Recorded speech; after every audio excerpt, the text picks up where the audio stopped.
This one will last my lifetime. You do look at the my wife's face.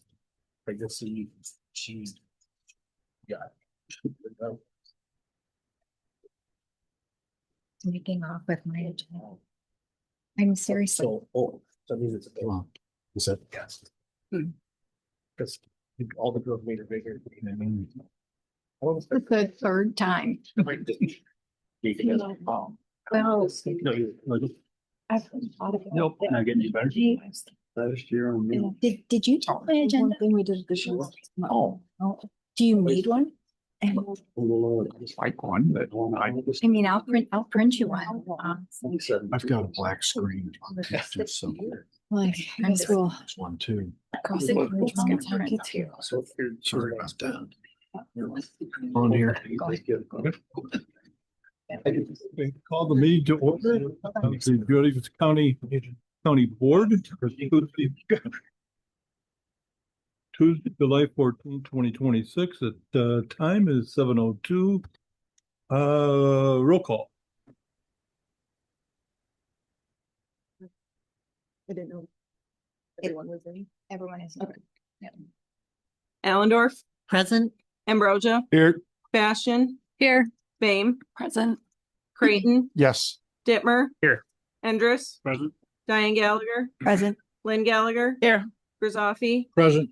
Heitkamp, Present. Hireman, Holt, Present. Lang, Present. No, Present. Schultz, Present. Trost. Present. You have a quorum. Okay, cool. We all stand for the pledge of allegiance.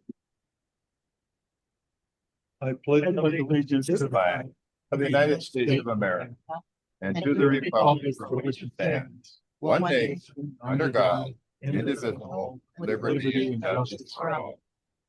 And invocation and thought for today, Joseph. Loving God, we come before you with grateful hearts to celebrate our nation's freedom. We thank you for the vision of liberty and for the men and women who have sacrificed to preserve it. Lord, we bring to you our nation's challenges along with our local ones. Grant wisdom and humility to our leaders and guide our communities toward mutual respect. Help us to use our freedom to love and serve one another. Lastly, we ask that you continue to bless the United States of America. We pray in your holy name. Amen. Amen. And the thought for the day comes from George Washington some 250 years ago. And I just did it see how much things have changed. And his quote was, "Nothing but harmony, honesty, industry, and frugality are necessary to make us a great and happy people." Thank you, Joseph. Thank you.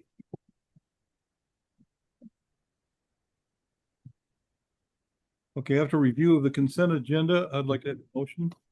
I will make a motion to approve the items on the consent agenda. I'll second that. Motion's been made and seconded. Is there any discussion on the consent agenda? John Schultz. I do have one question for the state's attorney. With over 1,550 pending traffic cases, DUIs and misdemeanor cases consistently more being filed than adjudicated, would the use of an administrative law judge help that backlog? We can't. We've gone through this before. It's not allowed under Illinois state statute. Okay. Any further discussion? Be great. Hearing none, roll call. Creighton, Yes. Dittmer, Yes. Endress, Yes. Diane Gallagher, Aye. Lynn Gallagher. Aye. Grizzoffi, Aye. Heitkamp. Aye. Hireman, Holt. Aye. Lang, Aye. No, Aye. Schultz, Aye. Allendorf, Aye. Ambrosia. Aye. Bastian, Aye. Bame. Aye. Trost. Aye. Motion carried.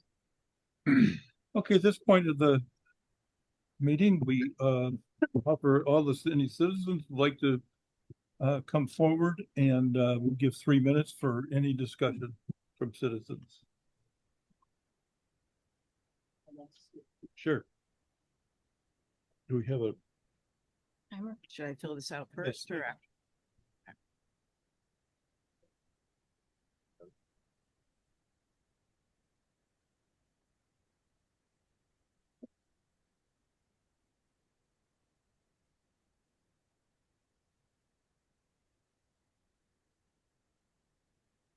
My name is Judy Shirelli. I am the chair of the Democratic Party of Joe Daviess County, and I reside at 713 Dewey Avenue in Galena. Citizens from County Board District 16, which covers the Stockton 1 and Wards Grove precincts, have approached me regarding the status of their board representative, Mr. Robert Hireman, who was elected to fill the seat until 2028. I understand Mr. Hireman is a distinguished public servant who served this district and this county well and is now facing some health challenges, and I wish him all the best.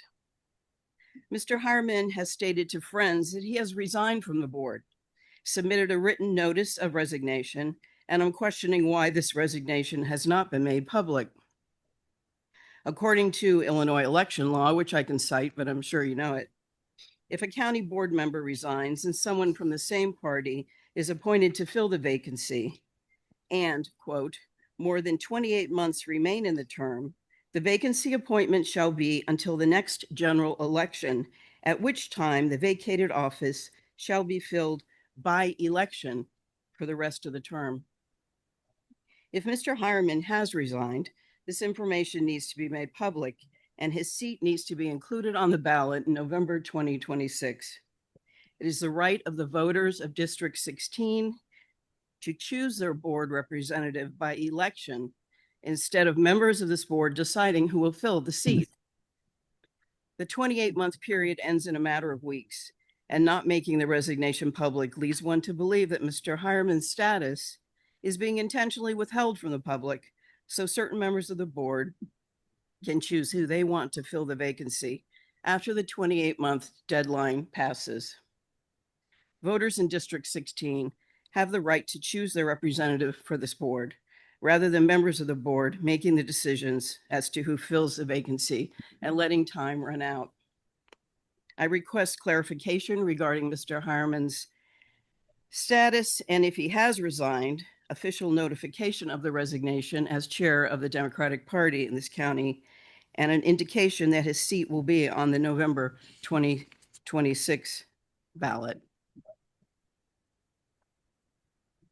Thank you. Anyone else? Yeah.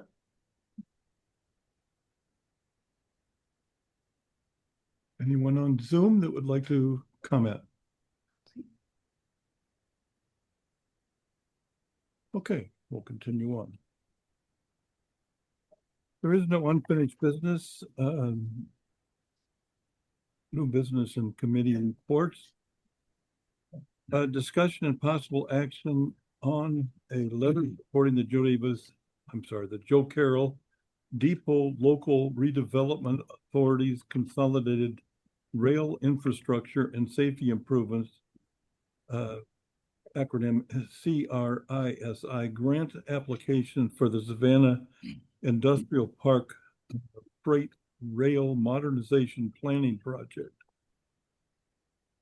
I'll make that motion. I will second. Okay, motion's been made and seconded. Is there discussion? Hearing none, all those in favor signify by aye. Aye. Any opposed, say same. Information and technology, Mike Holt. Okay, I have to apologize. I had some notes on my laptop, but it has blacked out and those notes aren't available. We will start off with the consideration of a recommendation to approve purchasing 3 replacement production host servers with 3 years of warranty support included from Storage IT Solutions as the lowest responsible bidder in the amount of $55,764.96 to be paid from the General Equipment Fund 048-46-172-810 This was a recommendation of the Information and Communications Technology Committee, and I'll second that motion. So what we have here is we were aware that these servers were going to need to be replaced. They will no longer be supported by the manufacturer after, I believe, October. Joe Kratcha, our IT director, had, being fully aware of this, had sought bids last summer and used those bid numbers to come to the budget committee with what we were going to need to replace those servers. I'll back up for a minute. We've actually got 3 servers here in this building, and then we've got 3 backup servers down in Hanover. So if something goes wrong here, we've got the backup down in Hanover. All 6 of those servers need to be replaced. We'll do 3 at a time because we're going to do a little different route for each of those. But I guess if there's any other questions, we could take those now. John, It's not a question, but it's a clarification. Essentially, the bids came in considerably higher than what we I'm thought sorry. they would be. So Sorry, the numbers are higher and we Yes. scramble for the money. Sorry, I left that part out. Yes, that's a very important part of this whole equation. Yeah, the costs have actually jumped by about 80% in the year. And that's because of all the data centers are going up. They're gobbling up all the hardware. So, Mike, How, and if you said this, I missed it. I'm sorry. I was putting out fires. How long did the old ones last and how long will these new ones last? oh, Joe, maybe you want to take over. Sure. Good evening, everybody. To answer your question, Mike, the existing servers right now are all 7 years old. The current ones, or the ones that we're looking at getting, they could potentially be 7 years old. We're looking at 3 years of warranty and support, which will align with our other hardware in our SAN environment.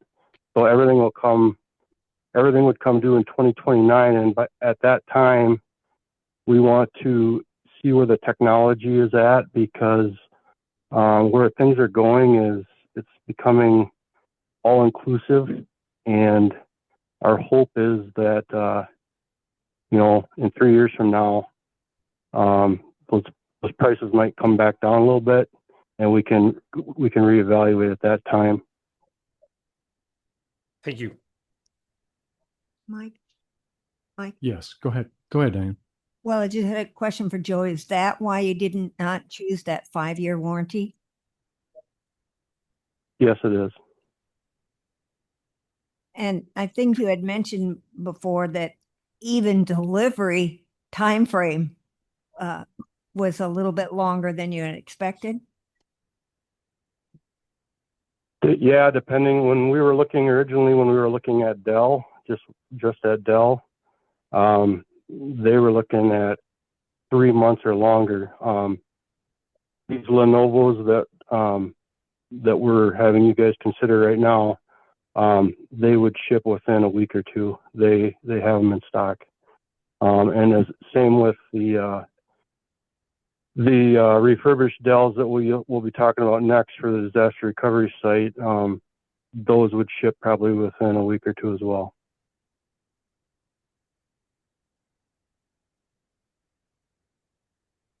Any other questions? Comments? Okay, we have a motion and a second. All those in favor signify by aye. Aye. Any opposed, say same. Number 2. This is a recommendation to approve purchasing 3 replacement disaster recovery host servers with 3 years of warranty support included from Xbyte Technologies as the lowest responsible bidder in the amount of $37,500, with $4,235.04 to be paid from the General Capital Equipment Fund 048-46-172-810, with 10,000 to be paid from the ETSB fund pending approval at the next ETSB meeting, up to 23,264.96 to be paid from the contingency fund 016-4917, I'm sorry, 49,197,905. This was a recommendation from the Information and Technology Committee, and I will second that. In the meantime, the ETSB board has met and have very graciously offered to pay 20,000 instead of 10,000.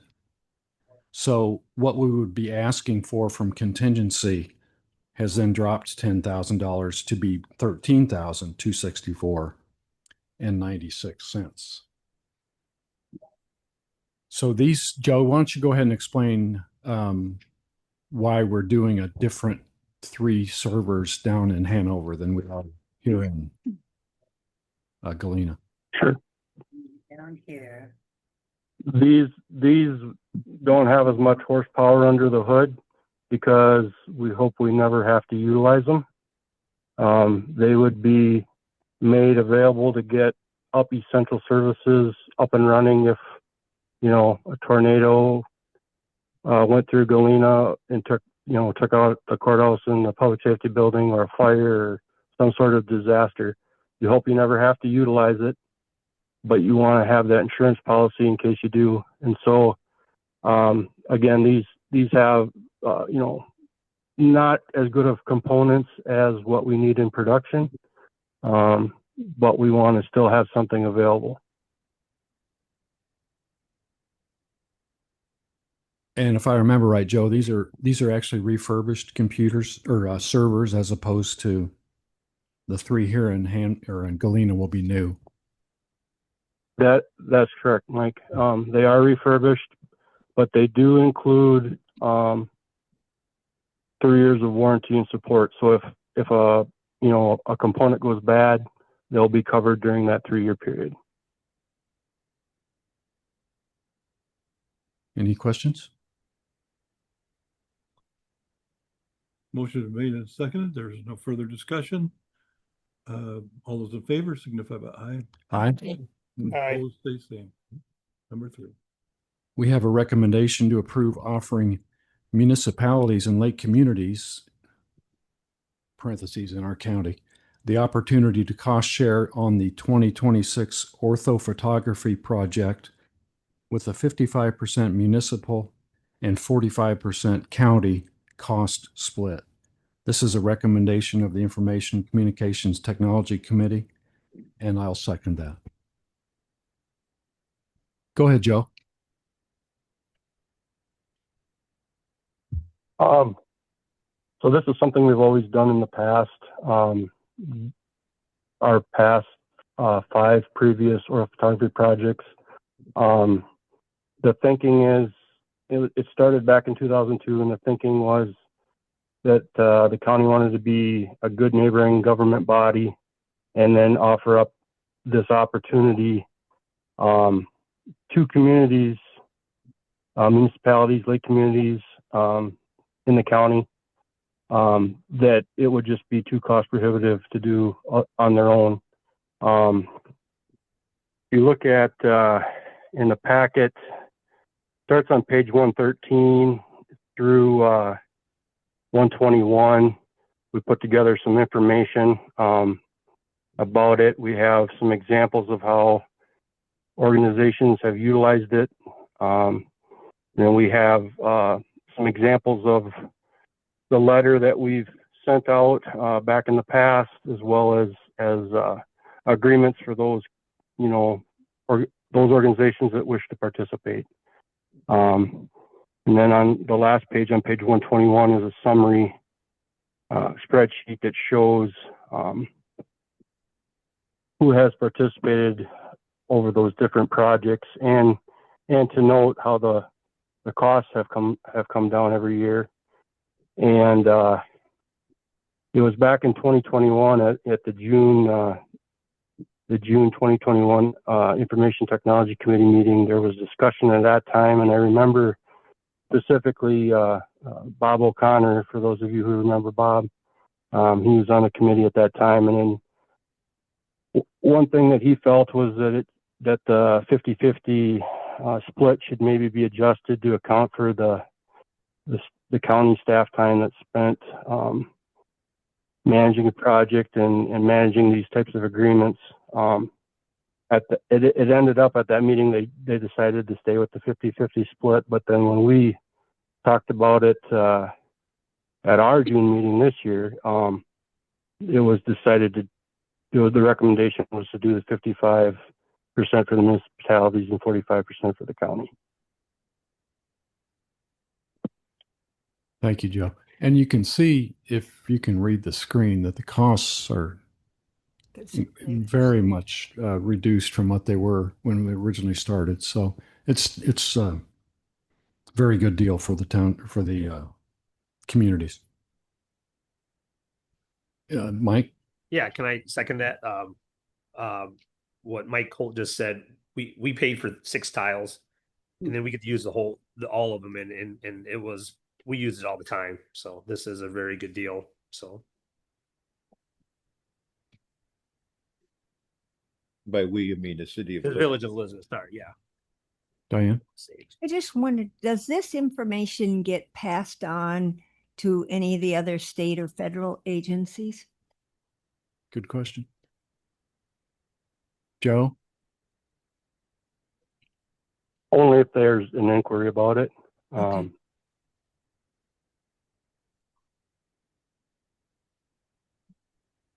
Okay.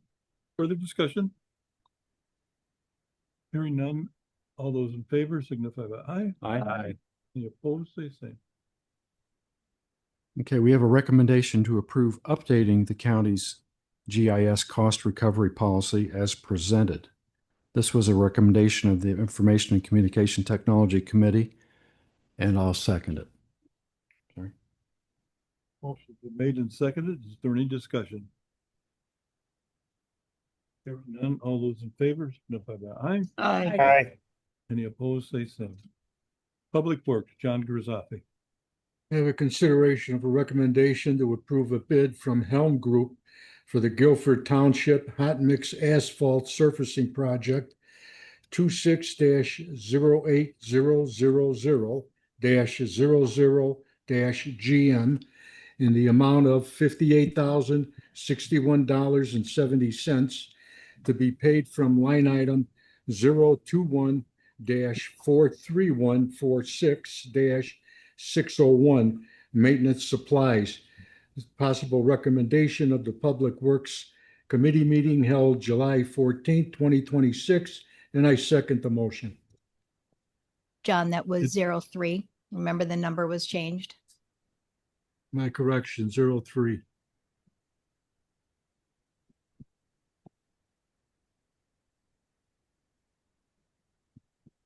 Do you have that? Is it in? Okay. Okay, is there any discussion? Hearing none, all those in favor signify by aye. Aye. Any opposed, say same. Number 2.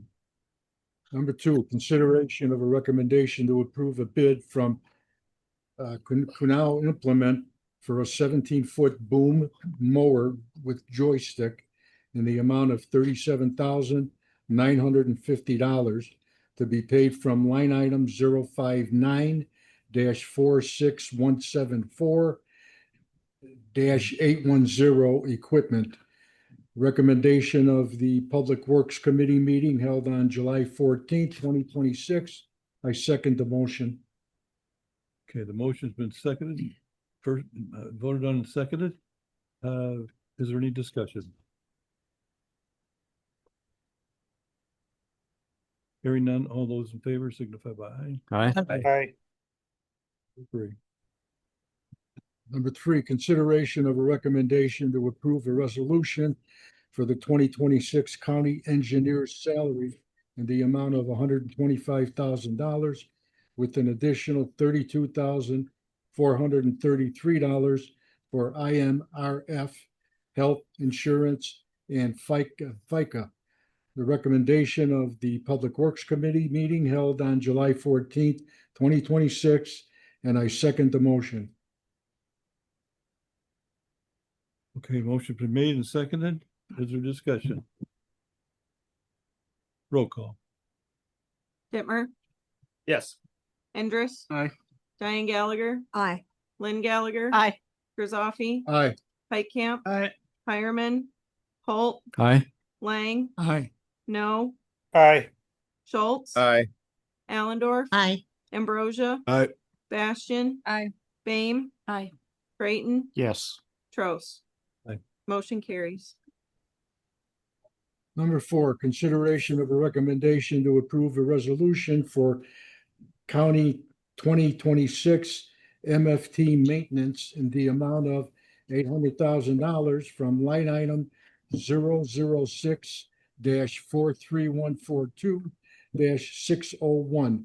Recommendation of the Public Works Committee meeting held on July 14th, 2026, and I second the motion.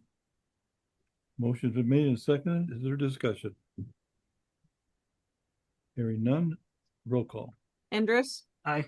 Diane Gallagher, Aye. Lynn Gallagher. Aye. Grisaffi, Aye. Heitkamp, Aye. Hireman, Holt, Aye. Lang, Aye. No, Aye. Schultz, Aye. Allendorf, Aye. Ambrosia, Aye. Bastian, Aye. Bame, Aye. Creighton, Yes. Dittmer, Yes. Trost. Yes. Motion carries. Law and courts. Diane. All right, I will second a motion from the Law Enforcement and Courts meeting of June 11th, 2026 to approve the purchase of EM1 AI tools for emergency management subscription at a cost not to exceed $3,600 to be paid from 001-41125-604 computer supplies. And there was a lot of information in your packet on that, and Michael is here also if you have any other questions. Hearing none. Motion been made and seconded. Let's see. All those in favor signify by aye. Aye. Any opposed, say number 2. All right, I will second the motion from the Law Enforcement and Courts meeting of July 9th to approve a request to relocate the law library to the first floor and repurpose the current law library space for temporary court staff office space. Okay, is there any discussion? Hearing none. All those in favor signify by aye. Aye. Any opposed, say same. Number 3.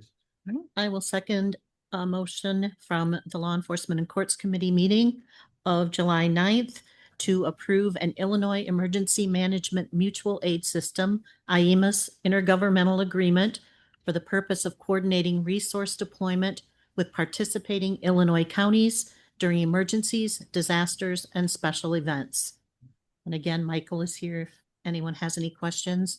And this is just Illinois counties. This isn't Wisconsin or Iowa. Hearing none. All those in favor?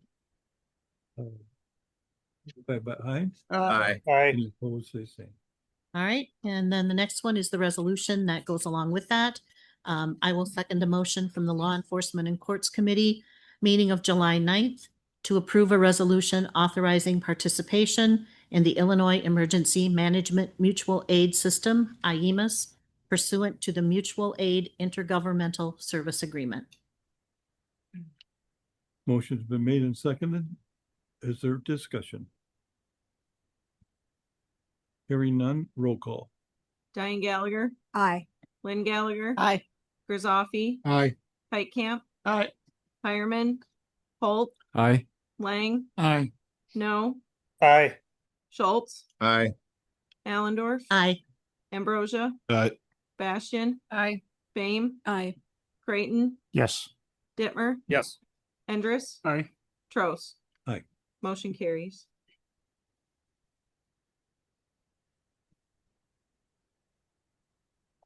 Finance, John Schultz. Good evening. The fund balance of the contingency fund 016 as of May 31st, 2026 was 592,725.72. And we this evening approved 13,264.96 further coming out of that. Number two, consideration and recommendation to approve a resolution to authorize the payment of fiscal 2026 mandatory accelerated payments, the Illinois Municipal Retirement Fund, IMRF, and the contingency fund 016 to be reimbursed in fiscal 2027 from the Municipal Retirement Fund 013. This is a recommendation of the Finance, Tax, and Budget Committee meeting held on June 25, 2026. I second the motion. We had a sheriff resign from the district, so we get assessed IMRF expected retirement payments. There's not enough money allocated for that for this year, so we have to borrow some of it from the contingency fund. We do have the option of not paying that accelerated payment, but and pay it out over 5 years, but the interest rate is something like 6 or 7%. We do have the money, so we are attempting to pay that as due. Okay, motion's been made and seconded. Is there any further discussion? Hearing none, roll call. Lynn Gallagher, Aye. Griswold, Aye. Heitkamp, Aye. Hireman, Holt, Aye. Lang, Aye. No, Aye. Schultz, Aye. Allendorf, Aye. Ambrosia, Aye. Bastian, Aye. Bame, Aye. Creighton, Yes. Dittmer, Yes. Endres, Aye. Diane Gallagher, Aye. Trost. Aye. Motion carries. For item number 3, I'll have to defer to someone who knows what the number is of what the adjusted claims total is for July 2026. $1,341,758.64. Thank you. Number 4, consideration and recommendation to approve a request to eliminate the executive secretary position, create an executive specialist position, and adopt a revised position description for a grade 9 with a grade 9 replacement on the non-represented merit pay scale. This is a recommendation Finance, Tax, and Budget Committee meeting held on June 25th, 2026. And I believe that is in the state's attorney's office. And so you can speak to that, please. Sure. I mean, you all see it in your everyday lives when you see police body cam footage of anything. So technology is great in that sense, and that we have video of incidents. It's usually, I think some people are surprised to find out, much more useful for us than it is in uncovering malfeasance, let's say. It's much more favorable to officers, I would say, when people are able to see what they deal with on a daily basis. But I digress. Anyway, there is so much electronic material that the state's attorney's office and the law enforcement agencies are required to turn over to defendants in discovery, is what it's called in criminal law. We have a duty to turn over everything, whether we know it exists or not. We have to exercise due diligence to find out if anything exists, and we have to turn it over. That's become increasingly difficult. The sheriff's office, several of the police departments all use different systems. We've had great difficulty in the last year or two with the increase in different types of discovery we're required to turn over in gathering all of that and being aware of what is out there. And it's become more common that there are things out there that we don't know about that are only discovered nearly too late in time. And the sanction for that is we could have a case dismissed, basically, because we didn't turn over everything that was out there, whether my office knew it existed or not. So I've just, by operation, we've had a person in my office. Well, all of us in my office have basically been dealing with this. So with this position, it adds a job responsibility to what was the executive secretary position, adds the responsibility of trying to collate basically all of these discoverable materials that are out there to make sure that we have everything to turn over in discovery. And I can't overemphasize, it's a huge responsibility. Whereas everyone in my office is currently doing it in some fashion right now, which is not feasible, not sustainable. Things are going to fall through the cracks. We would have a dedicated person in our office handling the front end of that. We're all still, everyone in my office is still going to have some role there, but with that responsibility, I felt that it was deserving of a pay increase. And we have someone in my office who is well versed with the various systems that we have to use, including those from other agencies. And so this would be basically someone in my office who would be moved up on the pay scale. So, but it does require the creation of a new job description to get her to that level. And to do that, you're eliminating the other position. So we really aren't adding personnel. We're just adding more responsibilities to the person fulfilling that essentially. Correct. The days of, well, most offices, but especially a state's attorney's office, having a true secretarial position are long gone. So not only is it more fitting of what the job duties are, but it's also acknowledging that we have a qualified person to do it. Mike, I think this is a great idea. Just the slight increase in pay to protect us and the police department for anything that could come up later, just because we have this is well worth the investment. Well, I appreciate that. We're not responsible for what I know, but what the individual departments do, even though this person does do that a lot. But I appreciate the sentiment. is there any further discussion? Hearing none. All those in favor signify by aye. Aye. Aye. They say. I'm going to abstain. Number 5, consideration of recommendation to approve the following revisions to P2025-4 non-represented employee classification compensation plan policy. Establish a one-time seniority recognition steps at 10, 15, 20, 25, and 30 years, using a flat dollar increase as discussed. Increase all starting wages by $1 per grade. Revise the promotion pay adjustment to replace the existing 50-cent/2% rule with a $1.50 increase while removing the percentage language and adding reclassification to the heading, and to revise the evaluation tool to be simpler, tied to job descriptions, and more consistent across departments. Be effective December 1st, 2026. This is a recommendation of Finance, Tax, and Budget Committee meeting held on June 25, 2026. And there was a significant amount of information in our packet about that. I'll just add, because of the previous agenda item that we just discussed with my office, I probably should have known better, but I was astounded to find out that what I wanted to do with that position that you just voted on, that person would have gotten a 50-cent increase for what I felt was a huge change in job responsibilities. So I think at least that part of this policy is probably long overdue for change. Mike Dittmer. Yeah, so you guys all know I disagree with what we did with the elected officials with their pay salary, but saying that this is really a really good idea. It happens all the time that people that have been here for 5 years, we'll hire someone new and we'll have to make that wage competitive. And a lot of times that new person is getting paid more than the person that's been here for 5 years. And this is a really, I think, a common sense approach to solve that. We actually have this at where I work, that issue. And I'm going to bring this there as a solution. So I do think this is a very good common sense solution. Very good. Is there any further discussion? Hearing none, all those in favor signify by aye. Aye. Opposed, say same.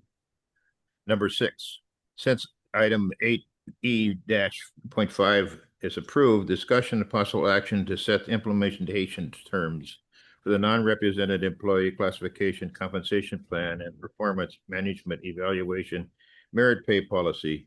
This is not a recommendation of the Finance, Tax, and Budget Committee meeting held on June 25, 2026, and I so move. This is something that I've been discussing back and forth with the administration, and I think we got a decent policy here. So Want to speak to that? I'll second it. You want me to second it? Okay, yes. First of all, the recommended motion is at the bottom of the memo. Yes. If that's what you wanted to Yeah. make, you Okay. probably want to read it out. Got to find that. Okay, is there any further discussion? So we got to read out the motion. If somebody can find that now, I'm gladly let him take the motion. We have 500 pages here to look through. Only 400 some, I think. If you go to, if you go to the side to item 6, memo FTB, you can click on it and it'll take you right to the document. Okay, I see it now. The motion is a motion to recommend implementing the provision of the updated non-represented compensation policy effective December 1st, 2026 for existing and new non-represented employees, including $1 starting wage increase, one-time seniority adjustments, application of only the higher milestone when 2 milestones occur in the same fiscal year, and $1.50 per hour promotion increase, and adjusting any new non-represented employee hired between approval and December 1st, 2026, the updated starting wage on that date. And I so move. I will second that. Motion's been made and seconded. All those in favor? Aye. Discussion? Yeah, discussion. You got Have some discussion? Discussion. Oh, sorry, discussion. Go ahead. Anything? I just, December 1st is the new budget year. I thought that was a fair date. So, That is the date. Are we good? no one else is. Oh, awesome. All those in favor signify by aye. Aye. Aye. Any opposed, say same. Definitely been changing. Got it. Do you want to do a roll call? Salaries. Yeah, I think we should do one. All right. Call for a roll call. Grizzoffi, Aye. Heitkamp, Aye. Hireman, Holt, Aye. Lang, Aye. no, Aye. Schultz, Aye. Allendorf, Aye. Ambrosia, Aye. Bastian, Yeah. Fame, Aye. Creighton, Yes. Dittmer, Yes. Endress, Aye. Diane Gallagher, Aye. Lynn Gallagher, Aye. Trost. People to look at day in and day Motion out for carries. the rest of your life. Hope that's not a problem. Somebody on Zoom should probably mute themselves. She wasn't exactly forthcoming either. I will have you know. The one with the English accent. Reading the book, huh? Okay. Number 7, discussion possible action to approve a prioritized spending policy. This was not a recommendation of Finance, Tax, and Budget Committee meetings held on June 25th, 2026. Again, this is something that's been in discussion and it's been formalized somewhat. In the packet, there are 3 levels of priorities. Is it not a recommendation because it wasn't on the? It wasn't on the agenda, so we couldn't recommend it. We did discuss it, but we didn't have it in the form that we could vote on it. Formalized. Not something we were opposed to, it's just something we weren't able to do. So we need a second on that if we, I'll second. thank you, Diane. Can I have a second? Diane Gallagher seconded. Okay, very good.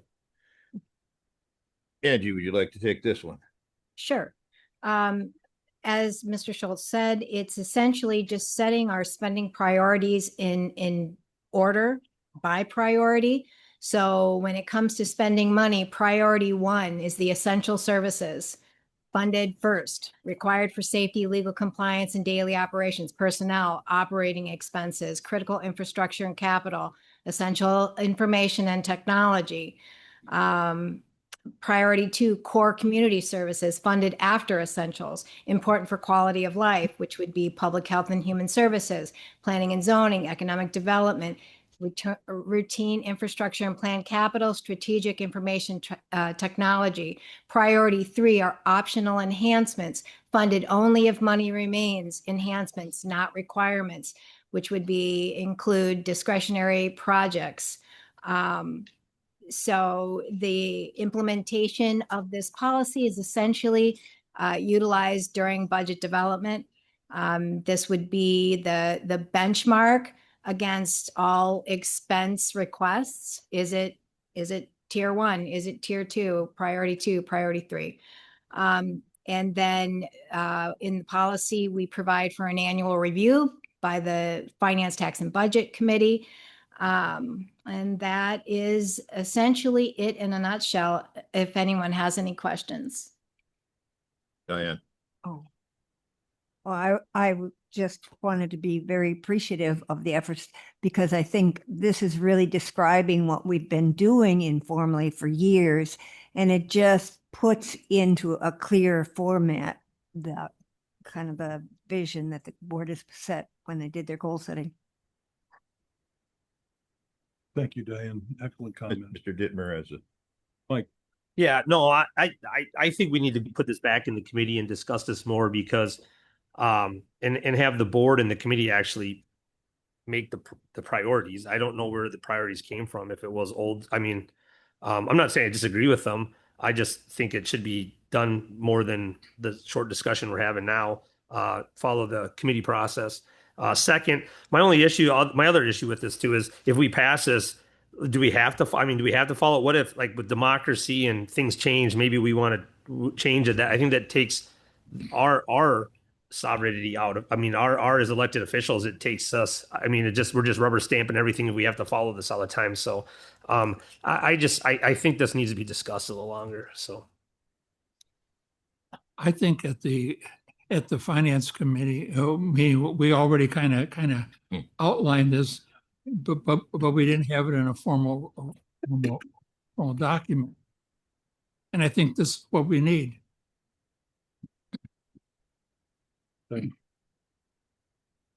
So often in the county code that the state has put forth, this seems to fall in line with what the state has said.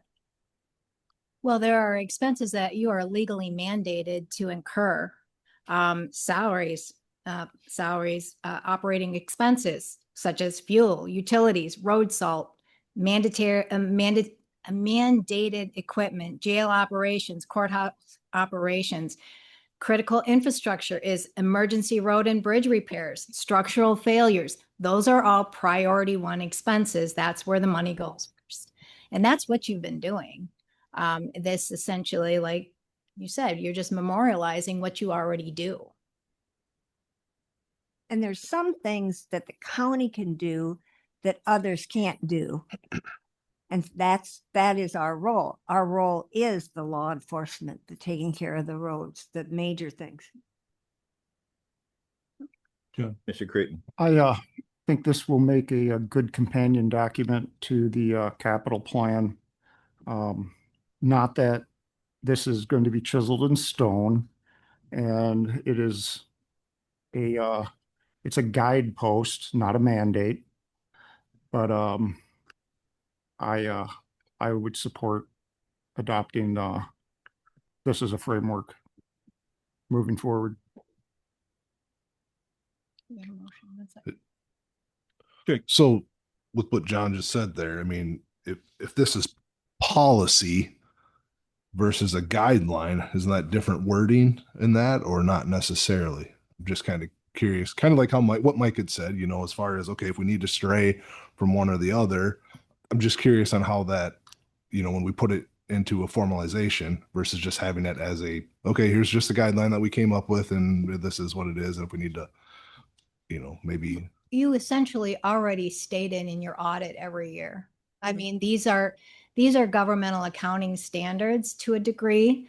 And it's basically like I said, you're just memorializing what it is that you already not just do, but are required to do. Well, so then why do we need this then? So that everybody knows. Okay. And my question is because I go back to highway department that we had when they wanted to memorialize taking the trucks home. And we said, no, that's kind of what I'm trying to equate this to. This is what it feels like. And, you know, it's kind of like one of those deals where it's, okay, why do we have to have it down on paper if we're already following this? You know, it's a guideline. I guess that's where I'm at on it. So. So John said it's not chiseled in stone. So that's my question. Is this a policy that we have to follow, or is this a framework that we should follow? This is a policy that if you're going to pass it, you should follow it. If you're saying that your priority one is salary, personnel, operating expenses, then you shouldn't have the latitude to put aside salary or critical infrastructure in order to do optional enhancements. I mean, these things should be funded first. I don't disagree with you. I would do that anyway, or I would lose re-election. Right. So that's my point. That I just think this is not unusual Not for That's fine. county to have. It's pretty common, I would say.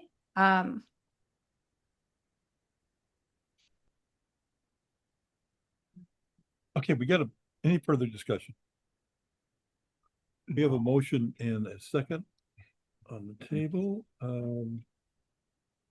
Some roll call on this? I'm sorry? Roll call on this? Yeah, Yeah, we can do a roll call. okay. We don't have to, but I'm calling for it. Yeah. Heitkamp, I'm gonna say no. Fireman, Holt, Aye. Lang, Aye. no, Aye. Schultz, Aye. Allendorf, Aye. Ambrosia, No. Bastian, Aye. Bame, Aye. Creighton, Yes. Dittmer, No. Endres. Aye. Diane Gallagher, Aye. Lynn Gallagher, Aye. Grisoffi, Aye. Pros. Aye. Motion carries. And sadly, that's all I have, so we can get on to the thing that's going to take more time. Planning Commission Building Code of Appeals. Oh. Welcome. As you're aware, the Planning Commission recently on May 27th and June 17th conducted two public hearings to consider proposed amendments to the text of the zoning ordinance for the county. In your staff report, we've outlined all of the items that were recommended one way or the other for denial or approval. There are 7 categories of items listed, and I'll go through them fairly quickly here. Planning Commission denied the proposed amendment to reduce the minimum lot area in the agricultural zone from 40 acres to 2 acres. Planning Commission also recommended denial of the proposal to eliminate restrictions on the maximum amount of non-agricultural accessory areas that may be placed on properties zoned agricultural. Commission also denied the proposed amendment to eliminate the requirement for a land evaluation and site assessment, also known as LISA evaluation, for any proposal converting agricultural land to non-agricultural use. So those are 3 categories of items that were recommended for denial by the Planning Commission. That occurred on May 27th. At the continued hearing on June 17th, all the items that were discussed at that meeting were recommended for adoption, and those included amendment to allow accessory dwelling units or ADUs as a permitted use in any zoning district permitting residential development, an amendment to the site development standards for properties licensed for guest accommodations to eliminate the requirement that guest parking maximum slope of 8%, eliminate the standard that access roads or driveways leading to a property not exceed a slope of 15%, and eliminate the special side yard setback requirement of 5 feet per bedroom with a maximum setback of 35 feet, and require setbacks applicable to the underlying zoning district in which the property is located. Further, the commission recommended adoption of a couple of items regarding home occupations. One being that permit home occupations to occur within the home on a property and or within an accessory building, and eliminate the maximum number of employees permitted on the property with no limitation on employees working off-site. Second item, allow the sale of ancillary items not made or assembled on the property as part of a home occupation. Add language stating that equipment used for a home occupation shall not create a nuisance or eliminate the prohibition of deliveries by tractor-trailer combination trucks for home occupation uses, and add the following as permitted home occupations: retail antique sales, automobile and other motor vehicle maintenance and repair services, veterinary clinics, and design development and or other related services. And finally, the last item related to our sign regulations. The first item that was recommended for adoption was adding language that when a non-conforming sign ceases to exist, a written notice shall be provided via certified mail that provides a sign owner 180 days following receipt of the notice to repair, replace, or remove the sign within 180 days of receipt of the written notice, and granting the zoning administrator the ability to grant reasonable extensions of times for the sign to be brought into conformance under special circumstances. And finally, to create a new category of signage identified as local business off-premise signs, defined as a sign that is physically located within the boundaries of Daviess County that is placed on a property other than the location and is intended to promote local business enterprises in the county. And that is to be subject to the following restrictions. Double-faced signs will be permitted. They're limited to no more than 32 square feet per sign face, with an overall height above the adjacent grade of no greater than 20 feet to the top of the sign. No more than one local business off-premise sign structure shall be situated on a property. Sign structures may advertise more than one business as long as all other criteria of this section are met. Local business off-premise signs may be erected no closer than 1 mile from any other off-premise sign, including traditional billboards. And in determining compliance with its standards, staff would look at both sides of the highway corridor in order to determine if that standard is being met. Again, most of the items were recommended for adoption as they were put forward by the ad hoc zoning subcommittee. The 3 items that we need direction on from the board this evening relate to the 40-acre minimum lot size in the ag zone, accessory use or accessory areas in elimination of restrictions on the maximum amount of non-agricultural accessory areas that may be placed on properties that are zoned ag, and the proposed amendment to eliminate the lease evaluation for projects converting agricultural to non-agricultural use. For the items that were denied, the commission does have the ability to refer those items back to the commission for reconsideration. If you do so, we would ask that you give specific direction on what acreage you're looking at, so we know exactly what we'll be discussing at the hearing on that if you do choose to do so. And finally, what we're suggesting here is that this is a fairly long list of amendments to the code, and we'd like to keep them all together for incorporation into the county code. And there's also some background work that staff needs to do to update our literature that we provide to the public. So we would ask that that we be given the opportunity to come back to the board with a formal ordinance adopting the amendments, and that would include any items that you've referred back to the Planning Commission for reconsideration, and then that'll be presented at a future date to the board for adoption. And I'm available for any questions. Okay. John? All right. Gonna have to bear with me because this is going to be a little tortured. Before we can send a recommendation back to the ZBA, we have to contend with their denial that's in front of us this evening. In a moment, I'm going to make a motion to approve their denial, even though I'm asking you at this time to disapprove their disapproval. Is that clear? Almost. No. I think what's written here once, let me just go through this once.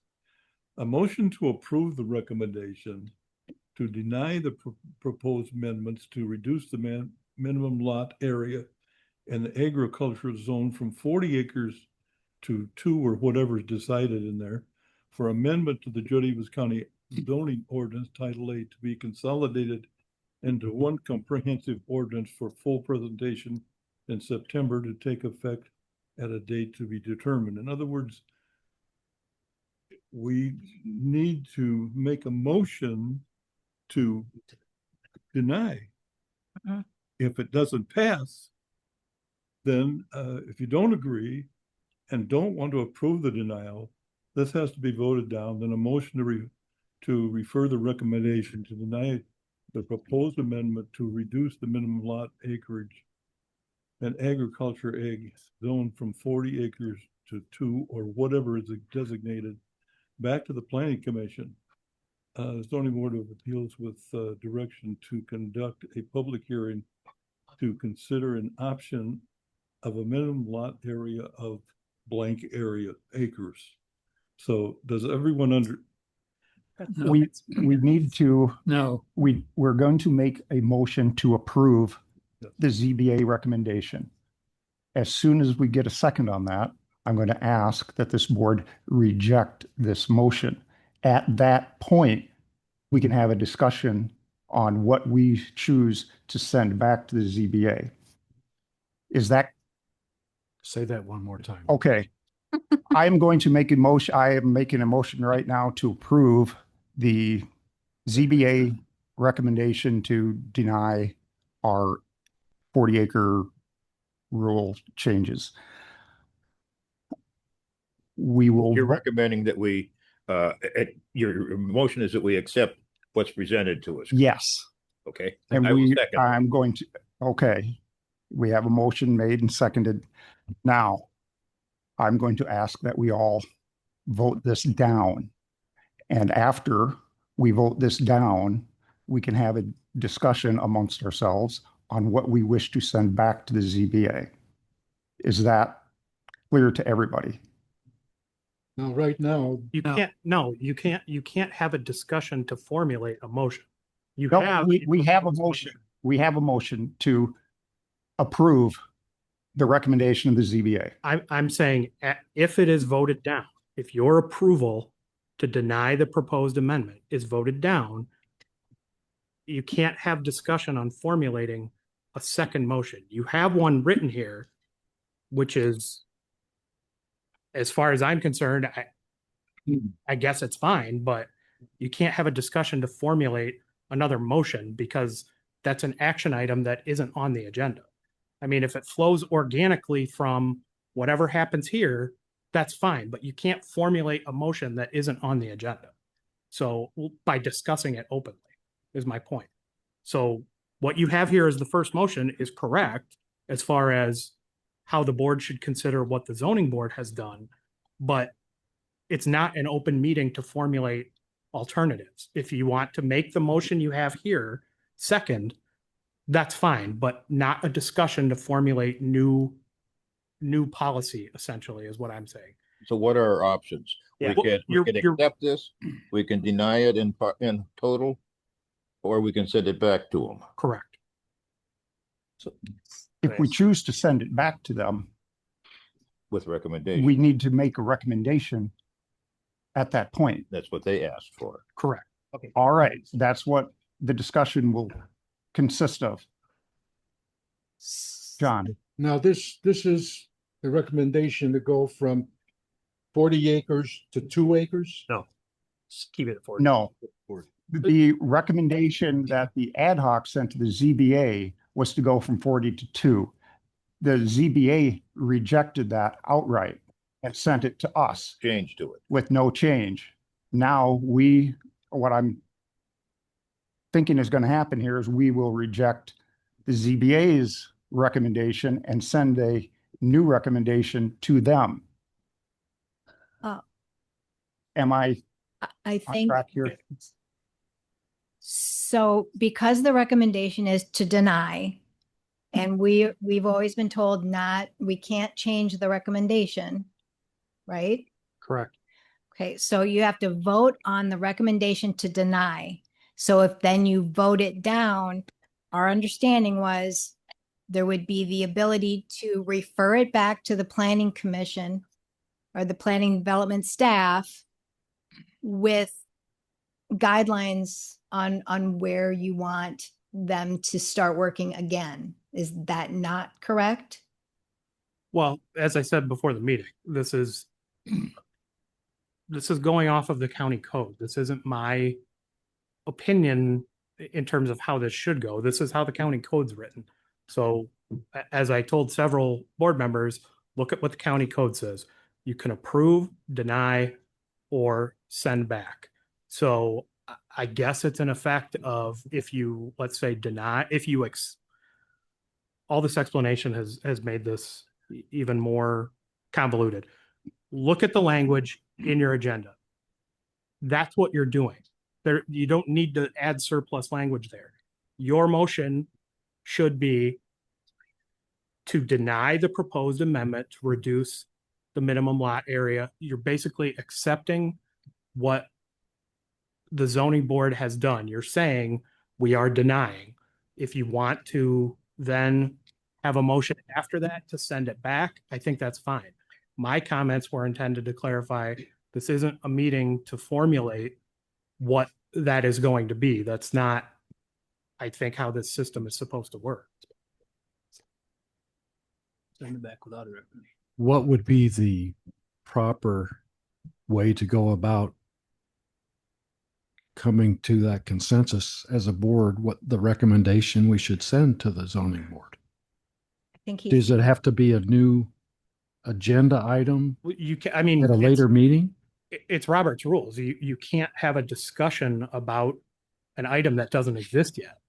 So you have to have a motion and a second. And I would say that goes to Open Meetings Act too. You can't have a discussion on something that doesn't exist for the board to consider. So whatever motion somebody wants to make, if this first one is denied, or if it's voted down, shouldn't use the same word as in the agenda.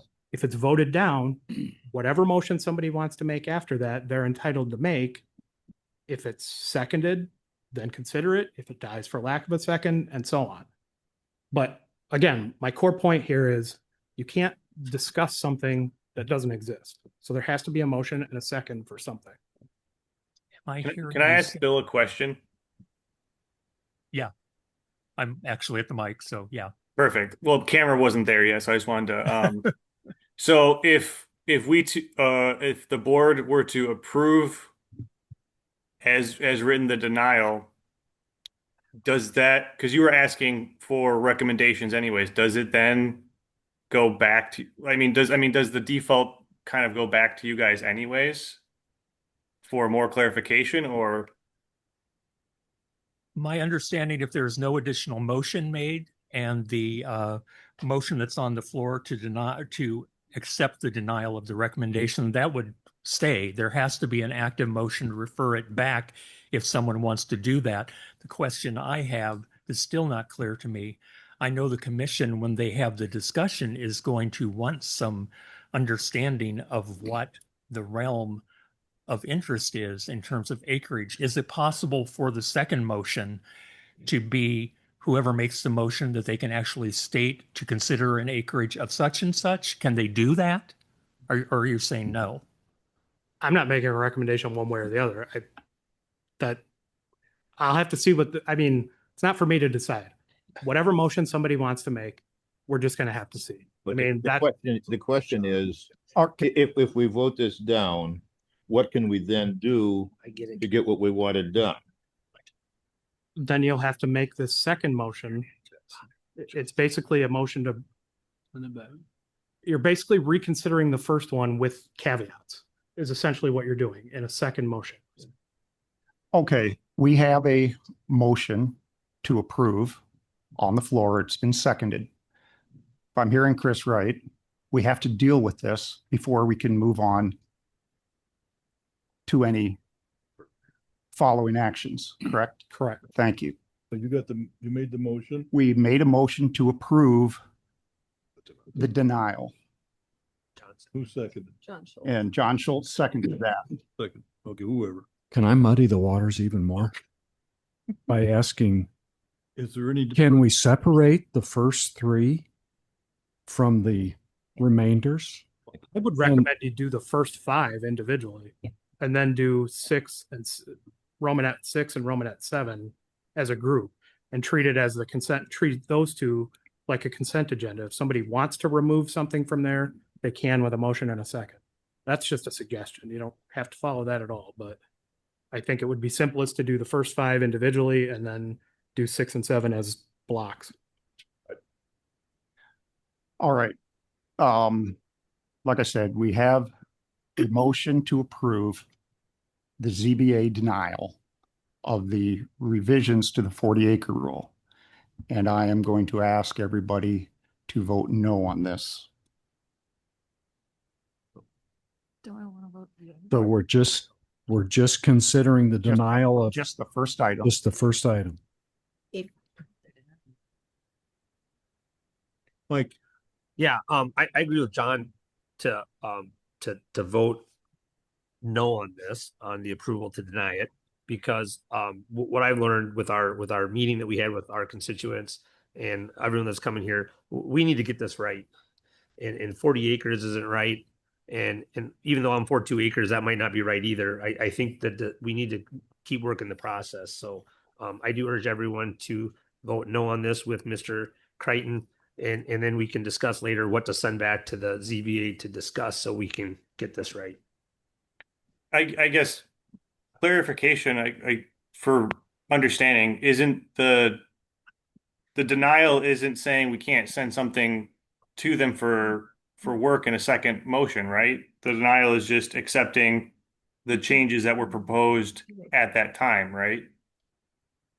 No, the denial in this case will be rejection of the ZBA's No, rejection. the ZBA's denial, right? Like, wouldn't we want to approve the denial so that we can then make the second recommendation? No. No, we want to vote the denial down. For those who Would, I Question, think it's Jen. important to clarify that for those who don't think that it should be changed, for those that think that it should be staying the same, you may want to vote yes. I mean, I want to, just so everyone understands that their vote is their vote. I just have a question, John. Yes. Is there an opportunity that the motion that has been made and seconded could be taken off the table and a motion to send back? No, we have a recommendation we need to contend with before we have any other action. Again, this is the language of the county code. Yeah. Not saying it obviously Right. not necessarily makes sense, but that is what the code says. But if you say that the county code allows us to approve, deny, or send back, so we could have a motion to send back. Yeah, you could. But we need to deny it. We needed to vote the denial down Because- first before we can do that. You can't change the recommendation from the planning commission. The recommendation is to deny. So you have to vote to approve their recommendation to deny. So you either think that you should deny it and you'll vote yes, or you want to be able to have the opportunity to send it back, you will vote no, and there will be another motion.